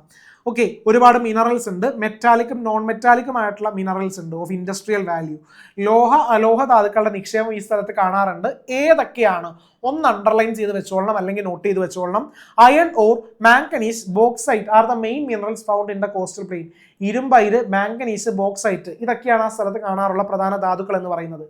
റയർ എർത്ത് മിനറൽസ് ആയിട്ടുള്ള മോണോസൈറ്റ്, അതേപോലെ which is one of the ore mineral of the atomic fuel. Uranium is also found in the coastal black sand. ആണവ ഇന്ധനമായിട്ടുള്ള യുറേനിയം വേർതിരിച്ചെടുക്കാവുന്ന മോണോസൈറ്റ് പോലെയുള്ള അപൂർവ ധാതുക്കളും ഈ പറയുന്ന തീരദേശ കരിമണലിൽ കാണാറുണ്ട്. Black sand deposit are found in the Chavara in Kollam district and some beaches of Odisha and Tamil Nadu. Kollam ജില്ലയിലെ ചവറയിലും ഒഡീഷയിലും തമിഴ്നാട്ടിലെ ചില ഇത്തരം കരിമണൽ നിക്ഷേപങ്ങൾ അവിടെ കാണാറുണ്ട്. ഓക്കെ, അപ്പോൾ ഇപ്പൊ പറഞ്ഞ കാര്യങ്ങളൊക്കെ ക്ലിയർ ആയിരിക്കുള്ളൂ. ഏറ്റവും ആദ്യം നമ്മൾ ക്ലൈമറ്റ് പറഞ്ഞു, പിന്നെ അതിനുശേഷം അവിടെയുള്ള സോയിൽ ടൈപ്പ് പറഞ്ഞു, പിന്നെ അവിടെയുള്ള മിനറൽ ഡെപ്പോസിറ്റും അവിടെ പറഞ്ഞു. ഇനി അവിടുത്തെ ആളുകളുടെ വരുമാന മാർഗം എന്താണ്? മെയിൻ ജോലി എന്ന് പറയുന്നത് എന്തായിരിക്കുള്ളൂ? കോസ്റ്റൽ പ്ലെയിൻ ആണെന്നുണ്ടെങ്കിൽ പലതരത്തിലുള്ള വരുമാന മാർഗങ്ങൾ അവർക്കുണ്ട്. എന്നാലും കൂടുതൽ ആളുകളും ഈ പറയുന്ന ഫിഷിംഗ് എന്ന് പറയുന്ന ആ ഒരു ഒക്യുപ്പേഷനെ ആശ്രയിച്ചായിരിക്കുള്ളൂ കൂടുതലും ജീവിക്കുന്നത്. നോക്കാം. Indian coastal region is densely populated as most of the factors influencing population distribution are favourable. ഒരുപാട് പോപ്പുലേഷൻ ഉള്ള സ്ഥലമാണ്, കാരണം ഈ പറയുന്ന താമസത്തിന് ഒരുപാട് അനുയോജ്യമായിട്ടുള്ള ഒരു സ്ഥലമാണ് ഇത് എന്നുള്ളത് കൊണ്ട് തന്നെ. അതിന് അനുയോജ്യമായിട്ടുള്ള ഫാക്ടേഴ്സ് ആണ് plains, equitable climate, that means ഈ സമതല പ്രദേശങ്ങളിൽ മിതമായിട്ടുള്ള കാലാവസ്ഥ. രണ്ടാമത്തതാണ് suitable for agriculture and development of transportation, that means കൃഷിക്കും അതേപോലെ ഗതാഗത വികസനത്തിനും അനുയോജ്യമായിട്ടുള്ള സമതല ഭൂപ്രകൃതി. എംപ്ലോയ്മെന്റ് ഓപ്പർച്യൂണിറ്റീസ് ലൈക്ക് അഗ്രികൾച്ചർ, അതായത് ഈ കൃഷി പോലെയുള്ള തൊഴിൽ സാധ്യതകൾ. ഫിഷിംഗ് അഥവാ മത്സ്യബന്ധനം. ഈ പറഞ്ഞ കാരണങ്ങൾ കൊണ്ടാണ് ഈ പറയുന്ന കോസ്റ്റൽ പ്ലെയിൻസ് ഈ പറയുന്ന കൂടുതലും ആളുകൾ ഡെൻസ്ലി പോപ്പുലേറ്റഡ് ആണ്, ജനനിബിഡമാണെന്ന് പറയാനുള്ള കാരണം. ഇതേപോലത്തെ ഒരു ചോദ്യം നമ്മൾ ചാപ്റ്ററിന്റെ സ്റ്റാർട്ടിങ്ങിൽ എന്ത് ചെയ്തിട്ടുണ്ടായിരുന്നു? പഠിച്ചിട്ടുണ്ടായിരുന്നു. പിന്നെ അവിടെ മറ്റു വരുമാന മാർഗത്തിൽ പെടുന്നതാണ് ടൂറിസം എന്ന് പറയുന്നത്. അതേപോലെ തൊഴിൽ സാധ്യത, അവൈലബിലിറ്റി ഓഫ് വാട്ടർ, ജലലഭ്യത, mineral deposit and industries make the coastal plains densely populated. ധാതു നിക്ഷേപം, വ്യവസായം എന്നിങ്ങനെയുള്ള ഘടകങ്ങൾ തീരസമതലങ്ങളെ എന്ത് ചെയ്യുന്നു? ജനനിബിഡമാക്കുന്നു എന്നറിഞ്ഞിരിക്കുക. ഇനി ചാപ്റ്ററിലെ ലാസ്റ്റ് ടോപ്പിക്കാണ് എക്കണോമിക് ആക്ടിവിറ്റി. ദാറ്റ് മീൻസ് വരുമാന മാർഗങ്ങൾ എന്തൊക്കെയാണ്, അല്ലെങ്കിൽ പൈസ ഉണ്ടാക്കുന്ന രീതിയിലുള്ള പ്രവർത്തനങ്ങൾ എന്തൊക്കെയാണ് അവിടെ നടക്കുന്നത് എന്നുള്ളത്. ഇതുകൂടെ കഴിഞ്ഞിട്ടുണ്ടെങ്കിൽ ചാപ്റ്റർ അവിടെ കഴിയും. നോക്കാം. Agriculture and phishing R the main occupation. ഈ ഒരു സ്ഥലത്തെ എക്കണോമിക് ആക്ടിവിറ്റി എന്ന് പറയുന്നത് അത് തന്നെയാണ്. കൃഷി, മത്സ്യബന്ധനം എന്നിവയാണ് തീരദേശ ജനതയുടെ പ്രധാന സാമ്പത്തിക പ്രവർത്തനം. ഇത് കൂടാതെ mineral based industry, ship building, fish processing and salt manufacturing industries in the coastal region. വിവിധ ധാതു അധിഷ്ഠിത വ്യവസായം, കപ്പൽ നിർമ്മാണം, മത്സ്യ സംസ്കരണം, ഉപ്പ് നിർമ്മാണം തുടങ്ങിയ വ്യവസായങ്ങളും ഈ പറയുന്ന തീരദേശത്ത് ഉണ്ട് എന്നറിഞ്ഞിരിക്കുക. ഓക്കെ, അപ്പോൾ ഇതും വരുമാന മാർഗങ്ങളാണ്. ദാറ്റ് മീൻസ് എക്കണോമിക് ആക്ടിവിറ്റിയാണ്. ഇനി അവിടെ കാണാറുള്ള മറ്റൊരു വരുമാന മാർഗമാണ് എക്കണോമിക് ആക്ടിവിറ്റിയാണ് ടൂറിസം എന്ന് പറയുന്നത്. ഡേ ടു ഡേ എക്സ്പാൻഡ് ചെയ്തുകൊണ്ടിരിക്കുന്ന ഒരു ഇൻഡസ്ട്രി കൂടിയാണ് ഇത് ഈ പറയുന്ന ടൂറിസം ഇൻഡസ്ട്രി എന്ന് പറയുന്നത്. തീരദേശങ്ങളിൽ ഏറെ സാധ്യതയുള്ളതും അനുദിനം വികസിച്ചുകൊണ്ടിരിക്കുന്നതുമായിട്ടുള്ള ഒരു പ്രധാന തൊഴിൽ മേഖലയാണ് എന്ന് പറയുന്നത് വിനോദസഞ്ചാരം എന്ന് പറയുന്നത്. ഓക്കെ, അടുത്തത് port plays an important role in the economic development of the coastal region. Export and import industrial products and raw materials are carried out through the port. തീരദേശ വ്യവസായ പുരോഗതിക്ക് തുറമുഖങ്ങൾ അഥവാ പോർട്ടുകൾ വഹിക്കുന്ന പങ്ക് വളരെ വലുതാണ്. കാരണം ഡേ ടു ഡേ ഉണ്ടാക്കുന്ന ഉൽപ്പന്നങ്ങളായിക്കോട്ടെ, മറ്റ് അസംസ്കൃത വസ്തുക്കളായിക്കോട്ടെ, ആ സാധനങ്ങൾ എക്സ്പോർട്ട് ചെയ്യാനായിട്ട്, കയറ്റുമതി ഇറക്കുമതി ചെയ്യാനായിട്ട് ഈ തുറമുഖങ്ങൾ അത്യാവശ്യമാണ്. ഇതുവഴിയായിട്ടാണ് ഈ പറയുന്ന കയറ്റുമതി ഇറക്കുമതി കാര്യങ്ങൾ അവിടെ നടക്കുന്നത്. ഓക്കെ, അപ്പോൾ ലാസ്റ്റ് ടോപ്പിക്കാണ് what are the challenges faced by the coastal region. തീരദേശം നേരിടുന്ന പ്രധാന വെല്ലുവിളി എന്താണെന്നുള്ളത് നിങ്ങളൊന്ന് ചിന്തിച്ച് നോക്കി. തീരദേശത്ത് താമസിക്കുന്ന ആളുകൾ നേരിടുന്ന പ്രധാനപ്പെട്ട വെല്ലുവിളി എന്തായിരിക്കുള്ളൂ?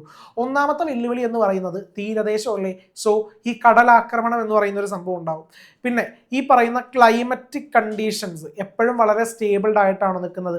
അല്ല, എപ്പോഴും അതിൽ വേരിയേഷൻസ് ഉണ്ടാവാറുണ്ട്. സോ അത് മറ്റൊരു കാരണമാണ് എന്നും കൂടെ അവിടെ അറിഞ്ഞിരിക്കുക. ഓക്കെ, അപ്പോൾ ഇതൊക്കെയാണ് അവർ നേരിടുന്ന പ്രധാന വെല്ലുവിളികൾ. ഇതുകൂടെ കഴിഞ്ഞിട്ടുണ്ടെങ്കിൽ ചാപ്റ്റർ കഴിഞ്ഞിട്ടാ. Natural disasters like tsunami, cyclone, sea level rise due to the global climate change, coastal erosion, sea turbulence make the life of the coastal people are challenging. Tsunami, കൊടുങ്കാറ്റ് തുടങ്ങിയ കടൽ സംബന്ധമായ പ്രകൃതി ദുരന്തങ്ങളും ആഗോള കാലാവസ്ഥാ മാറ്റത്തിന്റെ ഫലമായിട്ട് സമുദ്ര ജലനിരപ്പ് ഉയരുന്നതും കടൽക്ഷോഭം, തീരം കടലെടുക്കുന്നതുമായിട്ടുള്ളതല്ല അതേപോലെയുള്ള തീരദേശ ജനജീവിത പ്രതിസന്ധികൾ നിറഞ്ഞതാക്കുന്നു. ഓക്കെ, ഇതെല്ലാം തീരദേശ ജീവിതം എന്ത് ചെയ്യുന്നു, പ്രതിസന്ധികൾ നിറഞ്ഞതാക്കുന്നു എന്നറിഞ്ഞിരിക്കുക. ഓൾറെഡി നമ്മൾ പറഞ്ഞ കാര്യങ്ങളൊക്കെ തന്നെയാണ്. ഇനി അടുത്തത്, people living in coastal region are constantly striving to adapt their social life to such adverse condition of the nature. പ്രകൃതിയുടെ ഇത്തരം പ്രതികൂല സാഹചര്യങ്ങളോട് പൊരുത്തപ്പെട്ട് തങ്ങളുടെ സാമൂഹിക ജീവിതം ചിട്ടപ്പെടുത്തുന്നതിന് തീരദേശ ജനത നിരന്തരം അവിടെ പരിശ്രമിച്ചുകൊണ്ടിരിക്കുകയാണ്. Issues related to climate change in the coastal area and the possibility of natural disasters need to be monitored. കാലാവസ്ഥാ വ്യതിയാനവുമായി ബന്ധപ്പെട്ട് തീരദേശങ്ങളിൽ വരുന്ന മാറ്റങ്ങൾ, പ്രകൃതി ദുരന്ത സാധ്യതകളും കൃത്യമായിട്ട് അവിടെ നിരീക്ഷിക്കേണ്ടതുണ്ട്. ഇല്ലാന്നുണ്ടെങ്കിൽ ബുദ്ധിമുട്ടാവും. ചില സമയത്ത് ഈ പറയുന്ന ബീച്ചിന്റെ അടുത്ത് താമസിക്കുന്നവർക്ക് അറിയാൻ പറ്റും, ചിലപ്പോൾ രാത്രികളിലൊക്കെ ചില അനൗൺസ്മെന്റുകളൊക്കെ എന്ത് ചെയ്യും, അവിടെ കേൾക്കും, പെട്ടെന്ന് എല്ലാവരും മാറി താമസിക്കണം, കടൽ കയറാൻ സാധ്യതയുണ്ടെന്നൊക്കെ പറഞ്ഞിട്ട്. സോ അവരൊക്കെ നേരിടുന്ന ഒരേ സമയം കുറച്ച് അഡ്വാൻറ്റേജസ് ഒക്കെ ഉണ്ടെങ്കിലും മറ്റ് ബെനഫിറ്റ്സ് ഒക്കെ ഇവിടെ താമസിക്കുമ്പോൾ ഉണ്ട് എന്നുണ്ടെങ്കിലും ഈ പറയുന്ന രീതിയിലുള്ളൊരു ചലഞ്ചസും എന്ത് ചെയ്യും, അവർക്ക് അവിടെ ഫേസ് ചെയ്യേണ്ടതായിട്ട് വരും. സോ കഴിഞ്ഞു. ഇത്രയേ ഉള്ളൂ ഈ ചാപ്റ്ററിലെ സെക്ഷൻസ്. അപ്പോൾ ഇമ്പോർട്ടൻ്റ് ആയിട്ടുള്ള എല്ലാ കാര്യങ്ങളും അത്യാവശ്യം വരച്ച് കാണിക്കേണ്ടതൊക്കെ വരച്ച് തന്നെ കാണിച്ച് നമ്മൾ പഠിച്ചിട്ടുണ്ട്. അപ്പോൾ എല്ലാവരും നല്ല നീറ്റായിട്ട് തന്നെ പഠിക്കുക. യെസ്, അപ്പോൾ ഈ ചാപ്റ്ററിൽ നിന്ന് ആദ്യം പഠിച്ച ആ ഒരു കീ ഏരിയ ടു ഫോക്കസ് നമുക്ക് ഒന്നുകൂടെ അവിടെ ഒന്ന് നോക്കിയിട്ട് എന്ത് ചെയ്യാം, നമുക്ക് ക്ലാസ് അവിടെ വൈൻഡപ്പ് ചെയ്യാം. ഓക്കെ, അപ്പോൾ ചാപ്റ്ററിൽ ആദ്യം പഠിച്ച സെക്ഷൻ നോക്കി, കീ ഏരിയ ടു ഫോക്കസ്. ഇത്രയും കാര്യങ്ങളാണ് നമ്മൾ ഇന്നത്തെ ക്ലാസ്സിൽ പഠിച്ചത്. ഒന്നാമതായിട്ട് coastal plain, features of west coastal plain, east coastal plain. West coastal പ്ലെയിനെ മൂന്നായിട്ട് തിരിച്ചിട്ടുണ്ടായി, ഗുജറാത്ത്, കൊങ്കൺ, മലബാർ കോസ്റ്റ്. അതിനുശേഷം ഈസ്റ്റ് കോസ്റ്റൽ പ്ലെയിനെ രണ്ടായിട്ട് തിരിച്ചിട്ടുണ്ടായി, നോർത്തേൺ സിർക്കാഴ്സ് എന്നും കോറമാൻഡൽ കോസ്റ്റ് എന്നും പഠിച്ചിട്ടുണ്ടായി, ഇതിൻ്റെ ഫീച്ചേഴ്സ്. പിന്നെ നമ്മൾ ഓടിപ്പോയി ലക്ഷദ്വീപിലോട്ട്. ലക്ഷദ്വീപിൻ്റെ ആൻഡമാൻ നിക്കോബാറിൻ്റെ ഫീച്ചേഴ്സ് പഠിക്കണം. ഓക്കെ, ഒരു ക്വസ്റ്റ്യൻ ചോദിച്ചോട്ടെ, ഇന്ത്യയുടെ ലക്ഷദ്വീപിൽ നിന്നൊരു ചോദ്യം ചോദിച്ചേക്കാം. ലക്ഷദ്വീപിൽ ടോട്ടൽ നമ്പർ ഓഫ് ഐലൻഡ്സ് എത്രയാണ്? അറിയാവുന്ന കുഞ്ഞുങ്ങൾ വീഡിയോയുടെ താഴെ കമന്റ് ചെയ്യണം. നേരത്തെ ക്ലാസ് ശ്രദ്ധിച്ചിരുന്നവർക്കാണെങ്കിൽ ആൻസർ ചെയ്യാനായിട്ട് പറ്റും. അതേപോലെ ആൻഡമാൻ നിക്കോബാറിന്റെ ക്യാപിറ്റൽ എന്താണ്? 1, 2 എന്നിട്ടിട്ട് എല്ലാവരും ഒന്ന് കമന്റ് ചെയ്യുക, വീഡിയോ ശ്രദ്ധാപൂർവ്വം കണ്ടവർ. ഓക്കെ, അപ്പോൾ ക്ലാസ്സിന്റെ അവസാനമാണ് ഈ ഒരു സെക്ഷൻ പറഞ്ഞേക്കുന്നത്. എത്ര പേര് വീഡിയോ ആത്മാർത്ഥമായിട്ട് കണ്ടിട്ടുണ്ട് എന്നുള്ളത് കമന്റുകളുടെ എണ്ണം നോക്കിക്കഴിഞ്ഞാൽ ചിലപ്പോൾ നമുക്ക് അറിയാൻ പറ്റും. ഓക്കെ, അപ്പോൾ ഇടയെന്നൊക്കെയാണ് കുറച്ച് ഭാഗം അവിടെ നിന്ന് കണ്ടവർക്ക് എന്ത് ചെയ്യാൻ പറ്റില്ല, അത് പ്രോപ്പറായിട്ട് ആൻസർ ചെയ്യാനായിട്ട് പറ്റൂല. നമുക്ക് ട്രൈ അടിച്ച് നോക്കാം. ഓക്കെ, അപ്പോൾ coastal land form such as cliff, sea cave, sea arch, sea stack എന്താണെന്ന് പറഞ്ഞു തന്നിട്ടുണ്ട്. എല്ലാത്തിൻ്റെയും പിക്ചറും കാണിച്ചിട്ടുണ്ട്. ചാപ്റ്ററിന്റെ ഫസ്റ്റ് ഹാഫ് അവിടെ വെച്ചിട്ടാണ് കഴിഞ്ഞത്. സെക്കൻഡ് ഹാഫിലോട്ട് പോയപ്പോൾ കുഞ്ഞു സാധനങ്ങളായിരുന്നു. ക്ലൈമറ്റ്, ഒരു മോഡറേറ്റ് ക്ലൈമറ്റ് ആണ് എക്സ്പീരിയൻസ് ചെയ്യാറുള്ളത്, പ്രത്യേകിച്ച് കുഴപ്പമൊന്നുമില്ല. കാണപ്പെടാറുള്ള സോയിൽ ടൈപ്പ്, ബ്ലാക്ക് സോയിലും മറ്റു കാര്യങ്ങളും, പിന്നെ സാൻഡി സോയിൽ, പീറ്റ് സോയിൽ കാര്യങ്ങളൊക്കെ. നാച്ചുറൽ വെജിറ്റേഷൻ, 2 രീതിയിലുള്ള നാച്ചുറൽ വെജിറ്റേഷൻ ഉണ്ടായിരുന്നല്ലോ. ഏതൊക്കെയായിരുന്നു? ഓർമ്മയുള്ളവർ വീഡിയോയുടെ താഴെ ഒന്ന് കമന്റ് ചെയ്തേക്കുക. 2 തരത്തിലുള്ള നാച്ചുറൽ വെജിറ്റേഷൻ രണ്ടായിട്ട് സ്പ്ലിറ്റ് ചെയ്തിട്ടുണ്ടായിരുന്നു. ഏതൊക്കെയാണ്? ഓക്കെ, അടുത്തത് മിനറൽ ഡെപ്പോസിറ്റ്, അത്യാവശ്യം മിനറൽസ് കാണാറുണ്ട്. Population and human life, economic activity, ഏതൊക്കെയാണ് വരുമാന മാർഗം. ഇത്രയും കാര്യങ്ങളാണ് നമ്മൾ ഈ ഒരു ചാപ്റ്റർ ഇന്നത്തെ ക്ലാസ്സിൽ പഠിച്ചത്. സോ നമ്മുടെ ജോഗ്രഫിയുടെ പോർഷൻസ് ഒക്കെ അവിടെ കംപ്ലീറ്റ് ആയിട്ടുണ്ട്. അപ്പോൾ എല്ലാ കുഞ്ഞുങ്ങളും നല്ല അടിപൊളിയായിട്ട് എക്സാമിന് പഠിക്കുക. ഈ ഒരു ചാപ്റ്ററിൽ നിന്ന് 1 മാർക്ക് പോലും പോയേക്കരുത്. ഓക്കെ, അത് മാപ്പിന്റെ സെക്ഷനിൽ നിന്നായാലും എക്സ്പ്ലെയിൻ ചെയ്ത് എഴുതേണ്ട സെക്ഷനിൽ നിന്നായാലും. അപ്പോൾ എല്ലാ കുഞ്ഞുങ്ങളും നല്ല അടിപൊളിയായിട്ട് പഠിക്കുക. നമുക്ക് തൊട്ടടുത്ത ഏതെങ്കിലും ക്ലാസ്സിൽ നമുക്ക് അവിടെ കാണാം. സോ അതുവരെ